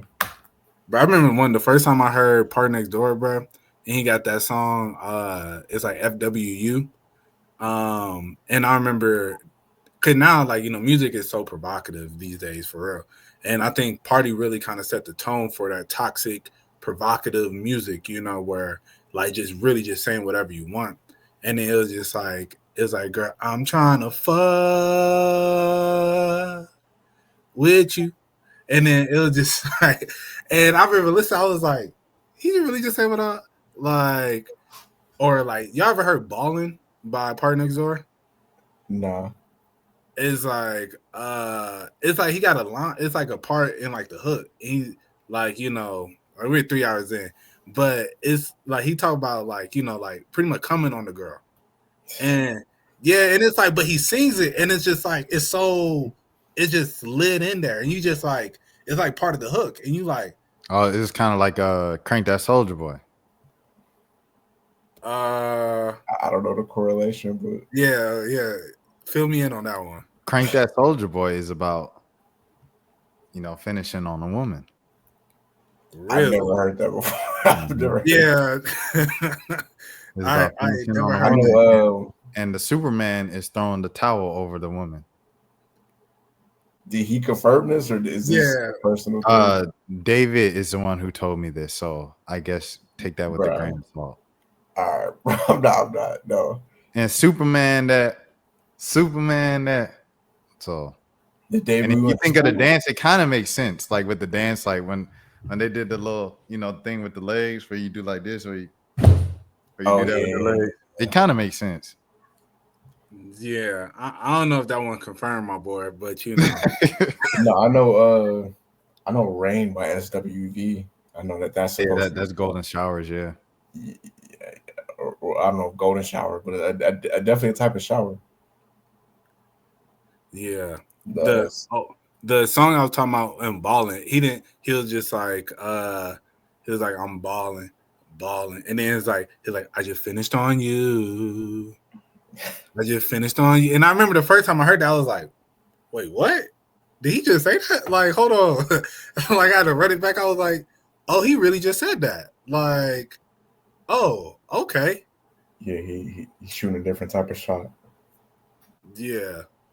I want to say this while we hear Trey Songz, you a nasty individual. If you listen to this, Effie, bro. Did he get caught again? I don't respect no people with the type of allegations that you got on your record. A number one of them, boy.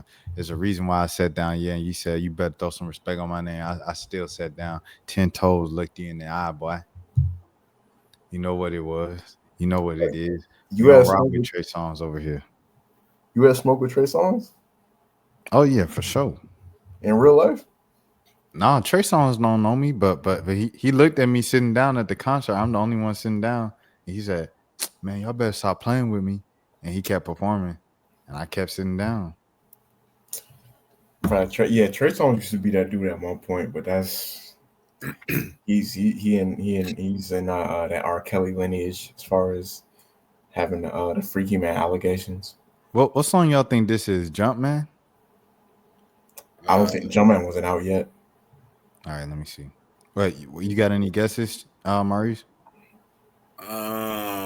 Actually, no. I think you sure it wasn't out yet? Because 2015 when DS2 came out. Jumpman was on. If you're reading this is too late though, that didn't come out till like October, somewhere around there. Nah, Jumpman was on DS2. No, it was on it was on the collab tape. No, it was.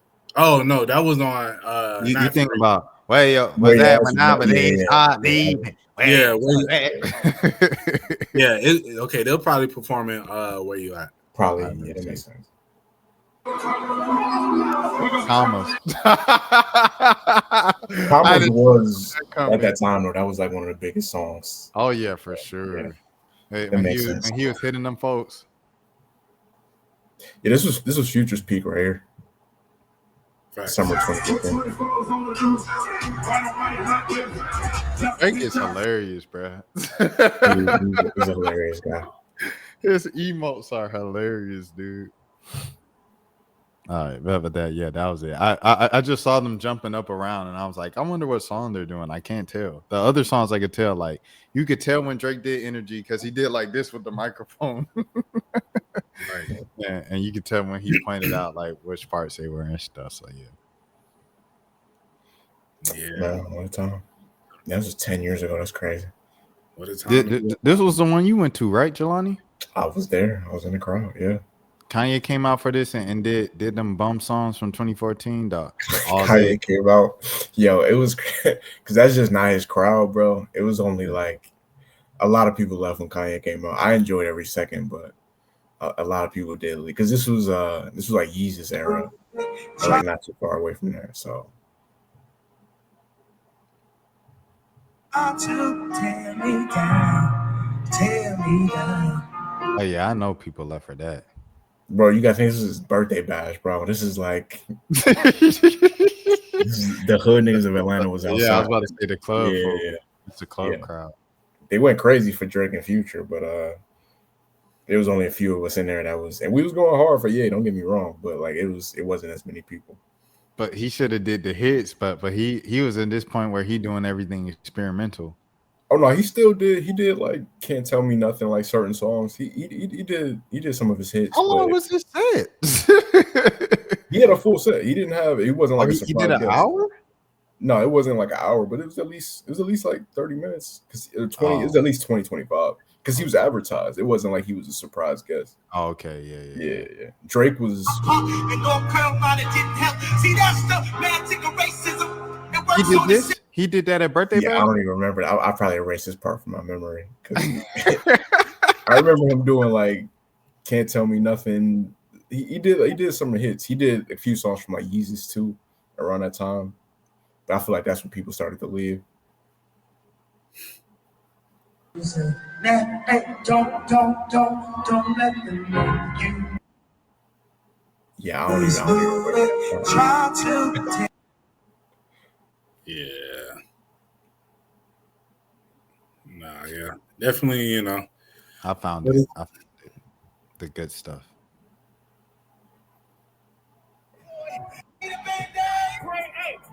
Oh yeah, I forgot 2 Chainz came out.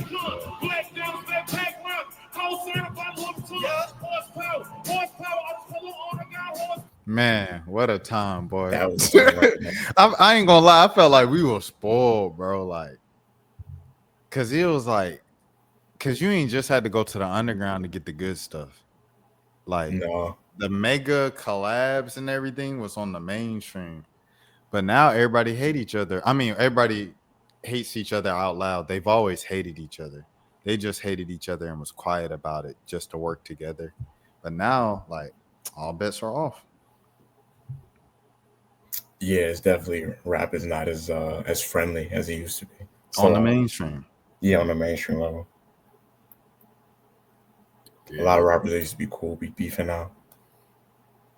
Oh, facts. Bring it full circle, Thug and Gunna.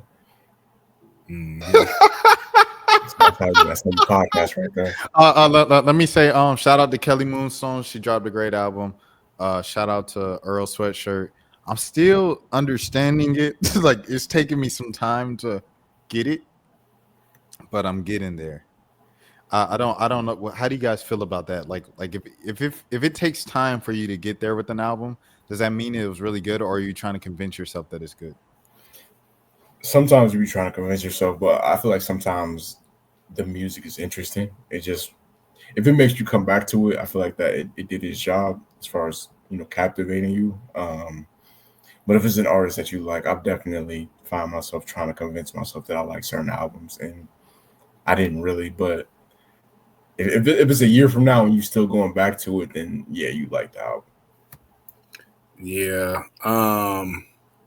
Yeah. I lean more towards convincing myself. Cause I think if an album doesn't typically get me sonically and like I'm really like tuned into it. It'd be different if like you're listening and then maybe you're distracted and then or maybe you wasn't in the right place to listen to it at a time. But if it's like you feel like I'm tuned into this album and then it's like I went through and I ain't really rock with it for real. Like I guess let me give it another listen. So cause maybe I'm missing something. I think it's just, at that point you're trying to convince yourself. Um, and yeah, I think Earl. I'm gonna listen to the album. I've never really been a big Earl fan. I'm gonna keep it a buck. Uh, I think he's made a few songs that like Doris. I couldn't get all the way through. It just wasn't really for me. I think You on that old stuff, bro. Like Earl been running it since about 2018. I ain't gonna lie to you. not, but Doris is probably his most acclaimed tape. But then even some rap songs, I listened to some of it and it just wasn't necessarily for me. I'll tell you this about some rap songs. This is why I feel the way I feel about this album. I hated some rap songs when I first heard it. Like it was like the beats were weird, the flow was off. I just couldn't get into it.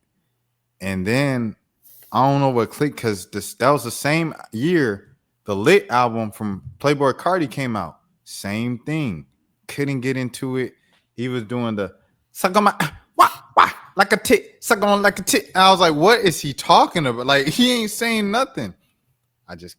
It was just it clicked. I was like, bro, I love that album. Same thing with some rap songs. Some just click. That's one of my favorite rap albums probably ever. Like it's up there with Faces as a mixtape for me for sure. Of like just albums that I just listen to like on default if I'm on a road trip or something like that. Okay, yeah. I mean, I can go back and try and give it a listen. How you feel about the trap stuff that Earl does? I mean, as I said, I ain't never really been like I've only seen that one clip of that song that he made. The fine chocolate stuff like a diamond. Hold on, wait, and I felt like a lime. Yeah, and like I mean that was cool. I'm not really going back to listen to it too often. But it's like nothing against him. I guess it is against him because I just don't really I just don't really listen to music like that. Yeah, I'm just not the biggest fan. But I'm willing to give it a chance. I wasn't a Jid fan, and this last This ain't like that. If you don't like some rap songs, you're not gonna like this album. I'm gonna just let you know, but save your time. But I mean, maybe I need to because I didn't even finish some rap songs. It's just that's the thing. It's like a lot of those songs I started it and then I was just like, yeah, this ain't what I'm trying to hear right now. Especially in 2018, I don't think that was what I was trying to hear.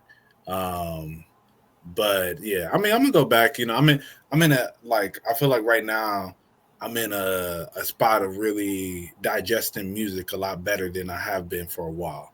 Because I've been a lot more solitary than I have been. Like I've been for the last few years, been working, always on the go, and especially like, always being in the car on the move, you kind of either resort back to your go-tos or or you want something kind of lit, or I'm big on like R&B. So, R&B songs always kind of or more of the melodic songs make their way through a lot quicker than, those deeper rap songs. So, but yeah, so I'll give it a shot, Yeah, I mean, some rap songs for me is one of those albums that I love, but I can understand somebody else hating. Like if somebody else told me that they don't like the album, I'm not mad at them at all because I can understand it is definitely like it's definitely like kind of like a throw it off album as far as like the production choices and things of that nature. But I fucked with that album a lot when it came out. But I wasn't. It got mixed reviews, and I wasn't mad at nobody for not liking it because I could totally understand like somebody not liking that album. Right. Offset Kiari or Kari. How you say his name? Kiari. Kiari. Uh, yeah, it Yeah, I was gotta check pretty it out. pretty Yeah, good album. Just like the last one, I think Offset makes good solo projects. It's it's just like kind of sad, like in my heart. Like I always kind of like pull for like, is this a song we get a reunion? Is this a song we get a reunion with both of them? And I don't yeah. know I don't think that it's ever moment. happening. Yeah, that moment will ever happen. Like when they was still beefing after Takeoff died, I said, "Oh yeah, this is for life." I mean, if you heard the rumors for why, it would make sense. Like, I I don't think anything is that. To be honest, I don't think anything is that serious, unless Offset was stealing money from Quavo. Okay, I feel like that's more serious than like he slept with your girlfriend. it's the principle though. If we supposed to be like damn near family, like, and you mess with, even if we're not together, like if that was my real girlfriend, like even with one of y'all, like I'm imagine if like imagine if you was dating messing with a girl, and then y'all break up, and then you find out Mo did something with her, like even if y'all not together, you'd be like, bro, like why? Like out of all the girls that you could have messed with, like why would you go with that one? You know what I'm Yeah, saying? that'll be flawed. That'll be flawed for sure. Yeah. Not to say that Mo would ever do some shit like that. I don't even want to put that on his jacket, but No, facts. I mean, and if I it is one of those things that I think maybe with time, it's like, because especially if that didn't become your wife, then it's just kind of like, all right, whatever. Uh, because we're talking about Offset hit Quavo's ex, right? so allegedly, Yeah, sweetie. Saweetie, yeah, allegedly. Yeah, That's the yeah, that's what I was thinking. I was like making sure that wasn't like it was Cardi or something, yeah, But yeah, but I say yeah, like I think that is something that like I guess over time you can kind of get over, but it's also I think I don't know. It is one of those things. Like I get Rashad, you saying it's like it's nothing. Y'all should be able to get over it, but you got to think at the same time it's like they ain't blood. You know, it'd be different if that was like It's up in the air it's up in the air. It, because Offset said they're not actual cousins, and then Quavo came back on on his next album on Rocket Power and was like, "And then my cousin talking about we ain't cousins," and I was like, "Are they cousins or not?" Like that's like that's when I got confused. But yeah, I don't think they could. I mean, the story of how they met is uh, Offset and I mean Takeoff and Quavo had a rap group. Nobody really rocked with the tape except for Offset, and then Offset asked to be included, and then so I don't think they actually blood. Um, but yeah, but I think regardless, it is one of those things where it's just like I saw you as a brother. Some people are like, and especially for them to still be beefing during because there ain't no telling how Takeoff felt about it. It'd be different if it was like Takeoff was the one like, man, like I want us to all get back together, bro. This that, and the other. But if Takeoff was just like, nah, we don't rock with Buddy, then I could see Quavo kind of being like it'd be different if it was like after he died. This is like an ode to him. Could Takeoff would have wanted this. But if Takeoff was just like, nah, like forget dude, then I could see him just kind of being like, yeah, like we ain't got to work together again. And it might be a pride thing where it's like we don't need to ever do this. Like we don't need to reconcile. Like we did what we did. We had our time. So, but I can see maybe like years from now, to get a bag, them going on like Amigos tour, like probably like 20 years from now, 15. But right now to try and get that reunion, I just don't really think is what they really trying to do.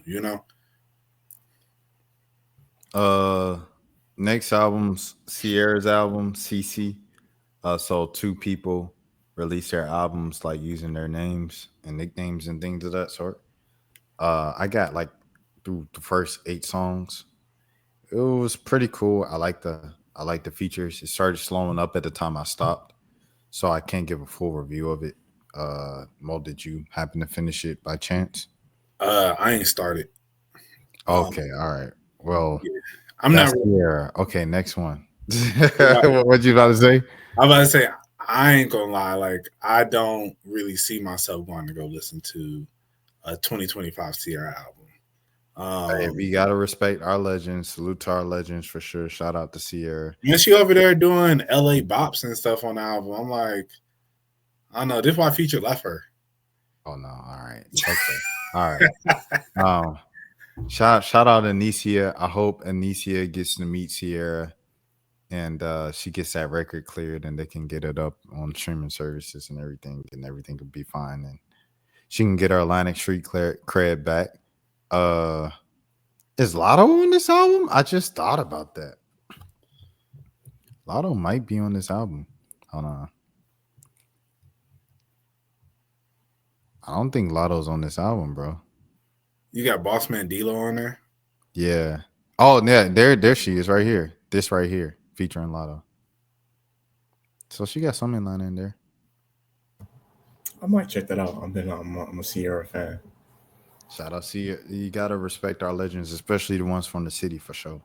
Oh, I mean, but it's just like for me with her, like definitely respect for what her legacy, but I don't know, man. It's just she don't really. I don't feel like she reps Atlanta for real.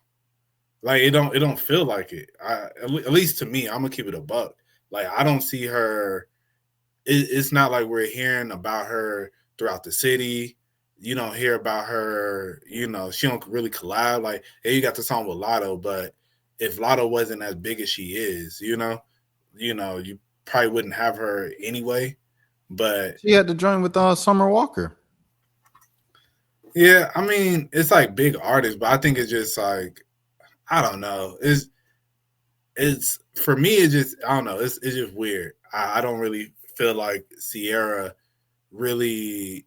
She don't really rep Atlanta like that. You don't see her really talking about it. She don't really be out here.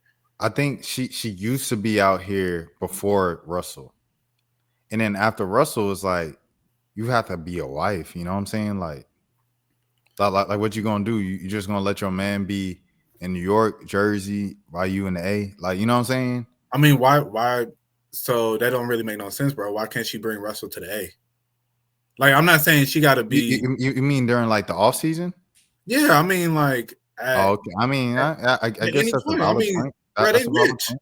Like, let's not act like they not rich, bro. They could fly at any time, bro. Right. Because you got to think, bro. Like when I grew up, Sierra was everywhere, dog. Like Sierra was darn near like Jermaine Dupri and Bow Wow, bro. Back in the day, like she was at all the Hawks games. She darn near had season tickets to the Hawks. She sung the national anthem at the Falcons game at least once a season. Like she was like, "Oh, I'm the biggest Falcons fan. I'm the biggest Hawks fan." Like that's what she did. And then she married Russell Wilson, and then it was like, wherever Russell at, that's what I'm a fan of. And it's like, bro, you a Hawks and Falcons fan. Like that's all you've been saying your whole life. So it's like, and then she got her own day in the city last year, and she did something with that. She opened the CC studio, dance studio, and stuff like that in Decatur on her day this year and stuff like that. And she gave a speech about how much she loves Atlanta and her hometown. And then I think I also might be a little more biased with this because I was at the Missy Elliott show last year when Sierra was opening and she got her day from the city. And she said, I love this city so much. She was wearing an A hat the whole time. So that's what I see from Sierra. I see like a lot of A hat still and a lot of I'm just a girl from Decatur, Georgia speeches. So that's why I think I'm like, yeah, I think she still rep the city for real. But since Russell, she kind of distanced herself from Atlanta. I will say that. Yeah, I mean, yeah, like when she's here performing, and I guess you get a day, like come back for that. But I just think on the regular, I don't know. It's just she's not synonymous with Atlanta like she used to be. I feel that way with Ludacris. Yeah, he very much not as much either. Because I think it's hard when there's a lot of big acts that's from that era who are still very much synonymous with Atlanta, like Jeezy, T.I., But they stay in Atlanta though. That's the thing. Yeah, I mean, and I guess that it's an ode to their love for the city, you know. And I think with Sierra, like I get it, you know, she, you know, it's like, yeah, you gotta support your husband, you know, and I guess wherever he is, you know, but at the same time, I think there are times where you can, as I said, you're still a big artist. You can come back. Like these people are rich, bro. You know, so it's just like it's nothing for you to come back from time to time and still, you know, spend time out. And I may like she maybe come back and visit family, maybe, but you know, as I said, that goes also, I guess, my perspective of it, and because I always remember the story of, you know, I think we spoke about this before some podcasts ago, just how when her and Future separated, it was because she wanted more of that LA lifestyle, you know, and Future was like, I gotta get back to the city. I gotta stay connected. And then that's where it really things the distance probably really start happening. And I think from there I've seen so much of that where she you see her with more LA people, like, you know, it that just seems to be her vibe. She's a LA girl. And I say even on this album, you got an LA song. It's just it's like I don't know. It's like she don't really feel Atlanta to me like that anymore. I was like Sierra, you know, she is synonymous with because we grew up on her. But if you wasn't around during that time, you wouldn't really think of Sierra as Atlanta. And I think I don't know. I would prefer, you know, our legends to still be for me to still continue. I don't know. I would like just more representation. Like Usher. Yeah, that's an even better example. Like Usher all the way out in Vegas, but that boy's still Atlanta, you know? But Usher be around though. That's like I think I'm pretty sure Usher still lives in Atlanta. That's the thing. Yeah. And I mean, and that's another thing. Like, why she ain't got no crib in Atlanta? Yeah. No. That is a very valid point. It's like Ludacris, like I be forgetting Ludacris from Atlanta sometimes. And like he was at a Falcons game last year. I was like, dang, like I don't be seeing Luda around. Like, cause that's what my boy said. He said he don't be around. I said, you right. Like you see T.I. everywhere. You see Killer Mike everywhere. You see Big Boy everywhere. Like they outside to the point where you don't freak out when you see him. And I think they did that on purpose so you don't freak out when you see him in public. And but those boys, like, they run Atlanta, like, and we know they Atlanta to Jeezy. He had a lot of stuff in Atlanta. But I will say Ludacris, he don't be around as much, but he definitely be at the Falcons game. I've seen him at the Falcons game a couple of times, you know. I saw him at a game last year. Yeah, what game did you go to? I went to remember we both went to the Saints game. Okay, yeah, I wasn't sure. That was my last game. Okay, yeah, yeah, like I remember seeing him there, and you know, it's like the love he got because they did something else for him during that. Like I don't care. I don't know if you remember. Like they did something with him, did he perform? No, he was just sitting in them Atlanta United seats in the club level or whatever behind the field goal post. It was like Usher. They said Luda in the building, and he went like this, and then they played like a Ludacris mix. I think. Right. I think Tigger played like a Ludacris mix, and then they just kept showing him on the screen. And Luda was just like, you know, like, what you gonna do for 5 minutes? You know, he was just this is for 5 minutes. You could definitely tell he was like, all right, y'all can get me off. Yeah. It's like y'all can show the fans now.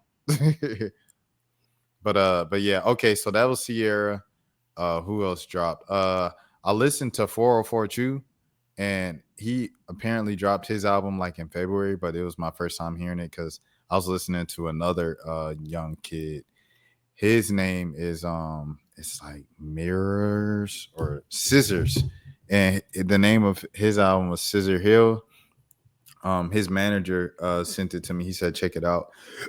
He manages Glory Girl 2950. It Girl, she dropped recently. I really like It Girl's joint. She got a joint with Veda on there. Shout out to It Girl. That's a lot of the young crew. Shout out to 404 Chew. Shouts out to Tony. Lil Tony versus T Key. Your name is not Key. That belongs to Fat Man Key. But that album, I like what he's talking about on there. He's really talking about the rejuvenated, reborn version of himself, the Christian version of himself. And who else? Who else? Who else? Those are the ones I could think of off top. I started 2 Chainz' album, the soundtrack. Oh, it's hard.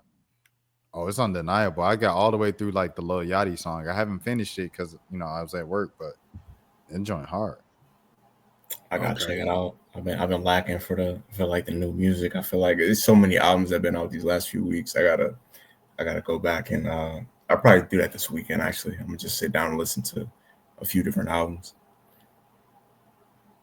Right.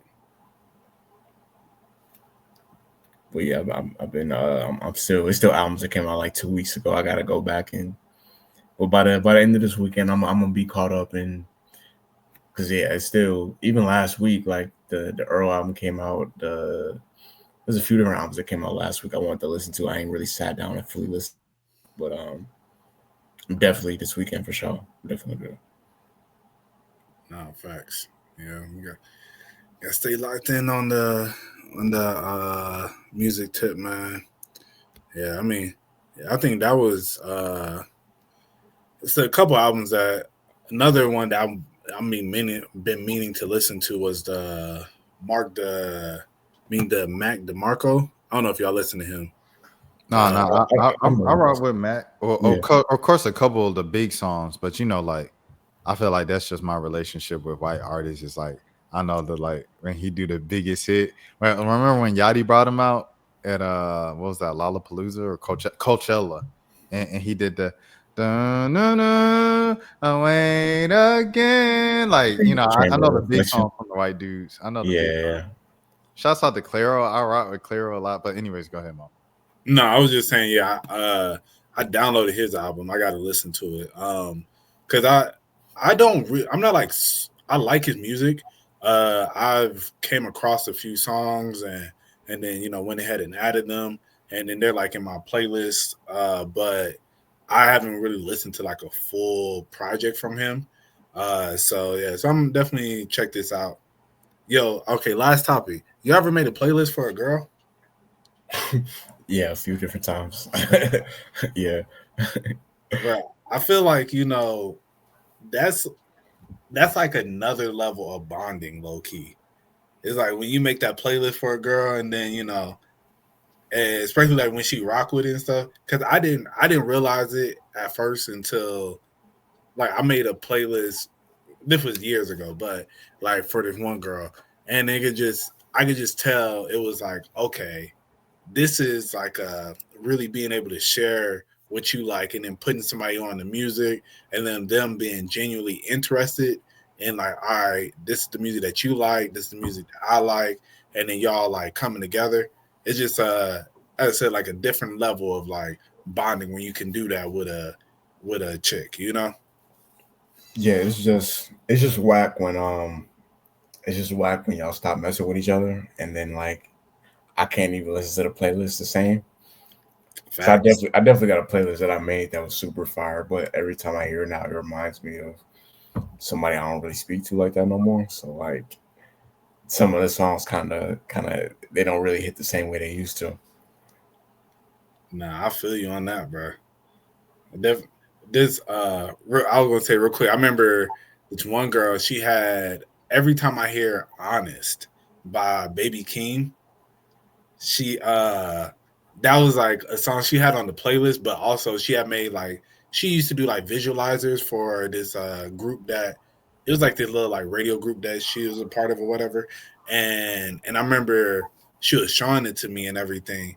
And I just remember that like that Honest, because that was the first time I ever heard it. And so literally every time I hear it now, I think about her. It's like not even on something like, man, I miss her, but it was just like I think about like, where I first heard it. Yeah. And that Mac DeMarco is because I put her onto him. And I remember she being like, oh, like I really like this song, So Mac DeMarco is one of those artists too that I think about, when I put somebody onto him and whatnot. But yeah, that's why I even thought about this.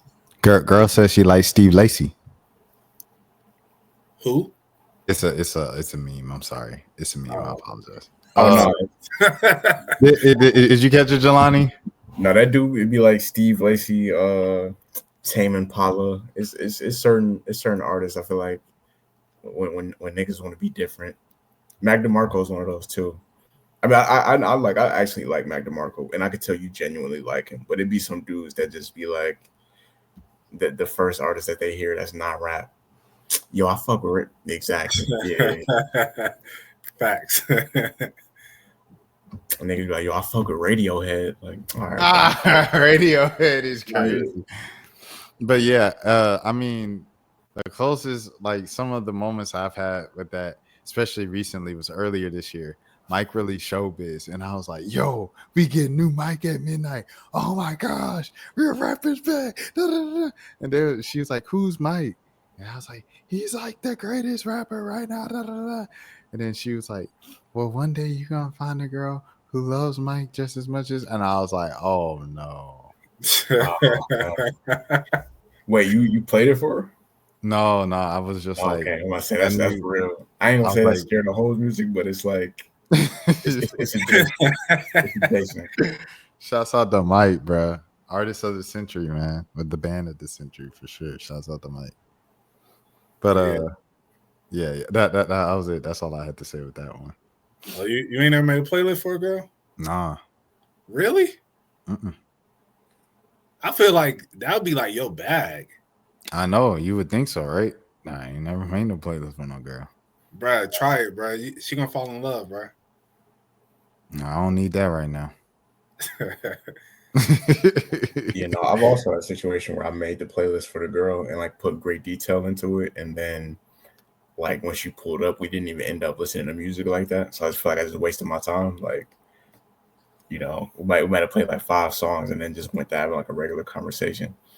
But so like, I'm like I remember there definitely been times where I made a playlist and then like I sent it off, and I might like cause like they send me a playlist, I send them a playlist. So you send it to me, I'm actually listen. I'm gonna go through it, really like deep dive, like okay, I really like this song, blah blah blah.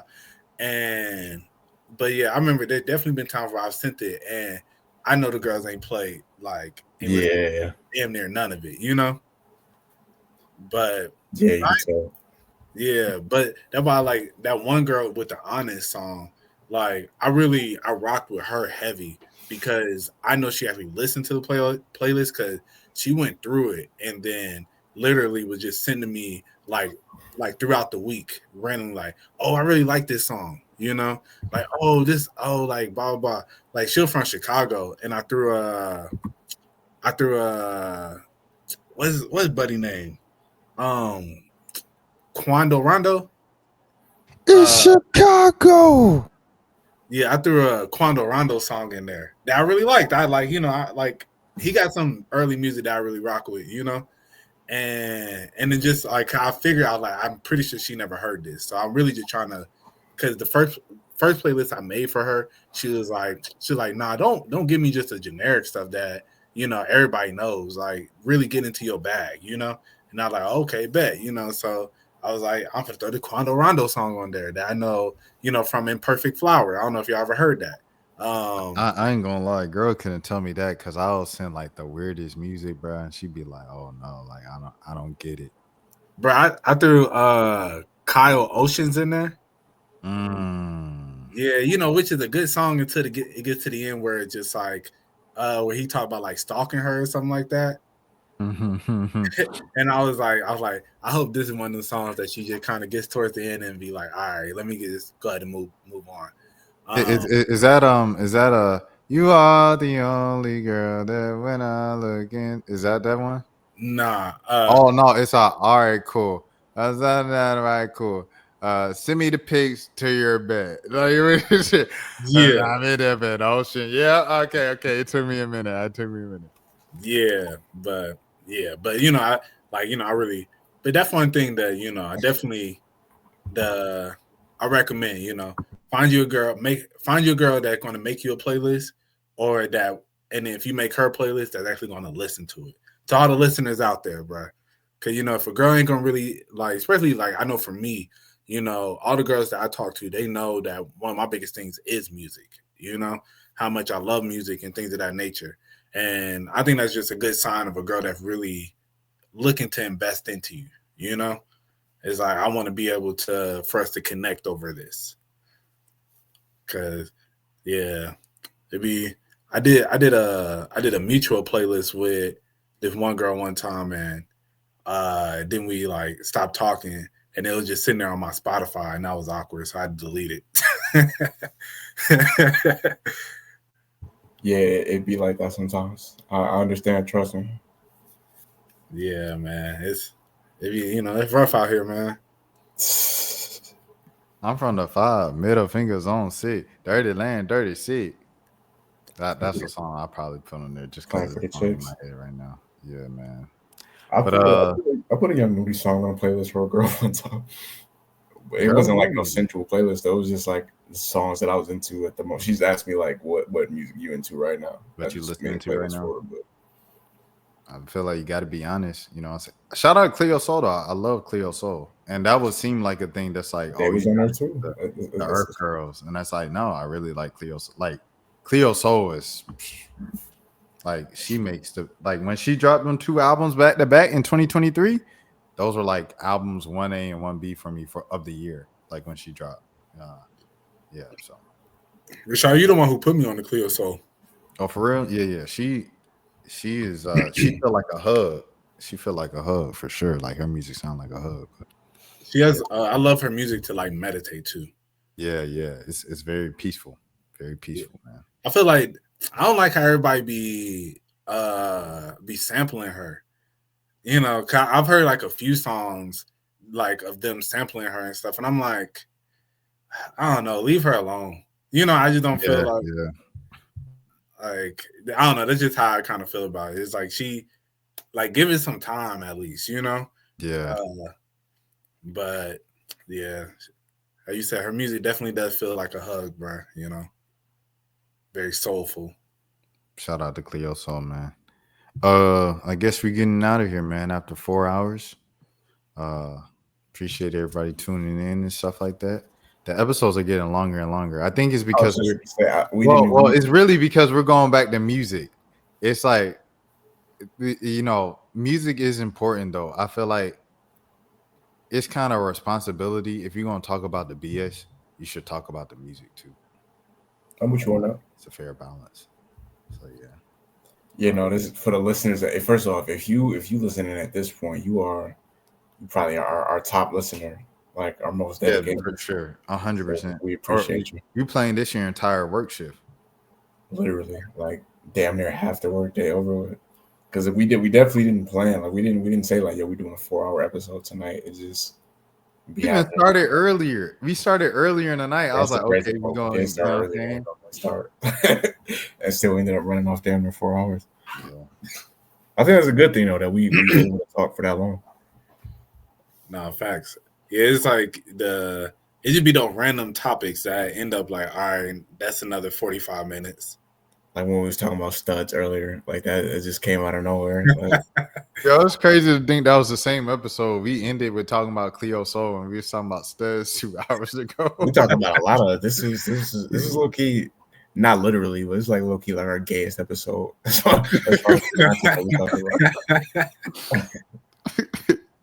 No, right, well, fellas, if y'all still want to plug y'all stuff for the one person that's listening after 4 hours on this episode, yeah, if you're still listening, you probably know our socials by now. But underscore Jelani 2 underscores on Twitter. You can find me on there.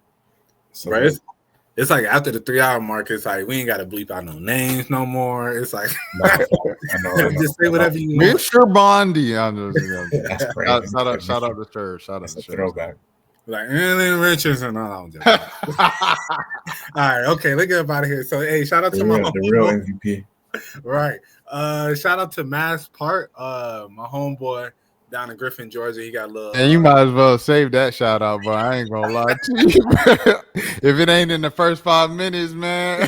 Yeah, just this next time, just start that. Hey, wear that hat next time and open up. How y'all boys doing? Oh, I'm feeling much better with my mask part. You know?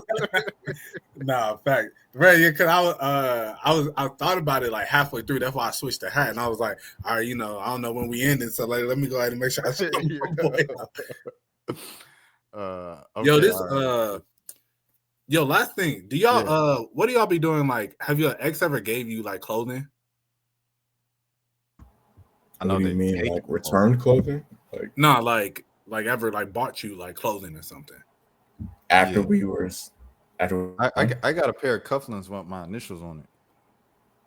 Okay, yeah, like because I bring that up because like I had a girl who was from El Salvador. She brought this for me, and I was like, man, it's kind of fun. I ain't from El Salvador, but I kind of rock with it. I ain't finna wear this out in public like that because they'll be like El Salvador. But yeah, that's why I threw it on. But I was like, yeah, shoot, I was finna just ask like, shoot, y'all just be getting rid of like stuff that girls buy you. Nah. Oh no, I'm not getting rid of nothing. I'll wear a pair of socks if a girl. But the clothes that I got back, like I tried to wear it again, it just felt weird. I ain't gonna lie. Like it was some good stuff too. Like I was thinking about it the other day. One of them was a shirt. It was a Gambino shirt. It said "Asian Girls Everywhere UCLA," and the UCLA was the UCLA logo. Yeah. Like when I got that shirt back, bro, it was just too weird. I tried to wear it once again, and after that, I was like, I don't want to wear this again. I don't want to see this T-shirt again. Yeah, I feel you. That's understandable. Yeah, I definitely have gotten clothes. I think any clothes I've gotten back, I usually just be like, I'm gonna rock with it. But I think it's the clothes that was bought for me. This one girl, she bought me a jacket, but I think the stuff that it's usually the stuff that I didn't really like that anyway. And it was like she bought me the jacket that I'm like, I would probably never wear, but you got it for me, so you may see me in it a couple times, but I would never wear this. And then I end up just donating it. But I was like, at first I was like, should I do that? Is that wrong? But then it was just like, man, I ain't gonna hold you. I went online and Googled it. I was like, is this wrong? And then and it was like, you shouldn't have to feel obliged to keep anything, blah blah blah. What you want to do with it is yours. Since it's yours, is you do whatever you want. And I was like, I like this logic. Yeah, I'm gonna go ahead and donate it because I ain't finna, I'm like, I ain't never gonna wear this. Yeah, you support a good cause right there. Give it away to the needy. But I did keep the El Salvadorian shirt. I was like, yeah, I kind of rock with this. You never know. It might come in handy one day. Hit a little bachata. Get your salsa on. Right. Yeah. But all right. If y'all still listening, man, find me on X at Monos, Monos __. Find me on the gram at RBMO ___. You find me on TikTok at RubberBandMo. No underscores. Yeah. You got it. Yeah. Man, appreciate y'all for listening to this, or appreciate you for listening to this, because we appreciate our one listener that made it through this point. Right.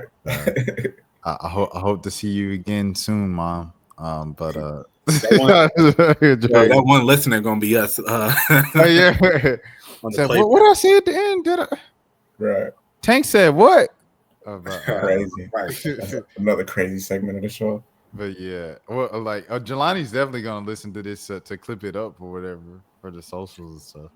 Yo, I'm not. No, you good, Jelani. I'm literally like 2-3 weeks behind uploading the videos to YouTube. Oh, we might as well talk about it while we on the show. I was just gonna say, like, you might as well just wait to upload this one, because even if we could upload it still, but it's like that last episode was so long ago now. Yeah, I guess so. I mean, you can still put it up there. Funny because I have it uploaded. It was just like I needed to create the thumbnail for it. Oh, okay. That's literally it. Because I always upload it when I send Mo the thing, I upload it and then I just wait for to create the thumbnail and then also to have the official title. So the titles are linear across all platforms. Wait, so it's like the live version is up there, but the regular live version's always up there. Yeah. Oh yes, okay. So I didn't know that. So because it won't be, it don't for some reason it don't let me download the live versions. Like it'll only let me download the videos, replays. Yeah. That's the only reason I don't. Yeah, same for me because I would like just instead of having to get it from you, I would just go ahead and just download it. But yeah, it won't let me do it either. Yes. Yeah. But yeah, that's what it is. But hey, for our one listener, you just got. Oh yeah. You got a bonus meeting. You got a bonus production. Meeting. Yeah, a little production meeting at the end of the show. But all right, man. Let's get out of here. We'll see y'all next week. 1 a.m. We are out. Peace. Chicks on your APs, looking like weeds. Haven't